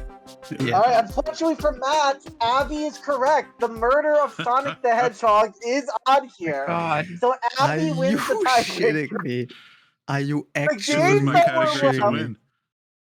The What? games that were left were Sonic CD, which I was surprised nobody guessed because it was like the I've last heard of of the that, classic yeah. game. Sure. Yeah, Sonic sure. the Hedgehog Spinball. What? I'm. Oh. Yeah. Specifically Sonic the Hedgehog Triple Trouble and no other Game Gear games. I don't And know. the murder of Sonic the Hedgehog. I'm shocked that I didn't say Spinball. That I was completely blanking on that. I'm I was honestly disappointed. shocked too once you brought up Mean Bean Machine. I was like, surely he's gonna go for Spinball when he Yeah. runs out of options. I got Mean beans Bean on my Machine mind. sounds Alright. rude. I mean, it's a Mean Bean Machine. Ah, Or, you know, well, So the end exciting. result is because Abby wins, he will get 6 points. He gets the bonus Hell 3, yeah. and he hosts next week, so he's gonna get to do that. Matt still did quite good with his 3 points though. thank you. And Leah, unfortunately, only managed to get 1 this time around. Which means I'm back in the guest saddle next time. 1 pixel of a point. Good lord, Yeah. what a list, man. Who'd have thought I'd win on a Sonic one? Yeah, The me world's neither, most Naturally. brother. magical place. I've literally played, just for the record, I've played a bunch of Sonic and All-Star Racing, and I've played about Good. 20 minutes of Sonic Generations, and that is it. I'm surprised you touched a didn't Sonic just game. get Sonic and All-Star Racing at the end, honestly. Just because you knew it exists. Yeah, well, I couldn't think of it. It didn't come into my head. That's fair. The memory Yeah. is the killer in this game. But hey, that was my strategy, and it worked. So, what can I say? It did work. Yeah. It all came down to Matt's disbelief over Sonic the Hedgehog getting fucking murdered. I know. I mean, I know. I did not expect it to be on the list, considering the other titles. Anyway, how about we speed out of here, like Sonic? Yep. And with that, folks, much like the killer of Sonic the Hedgehog driving away from the police, it's time for us to get out of here. I would like all of us to say so long, farewell, and give us your opinion on Itchmas games. Make them as long as the game itself if you want. Sayonara, Yeah. Sonic the Hedgehog. Bye-bye. Goodbye. See ya. Bye. Next time. That's perfect. I'm gonna go play Sonic. That does fish it out.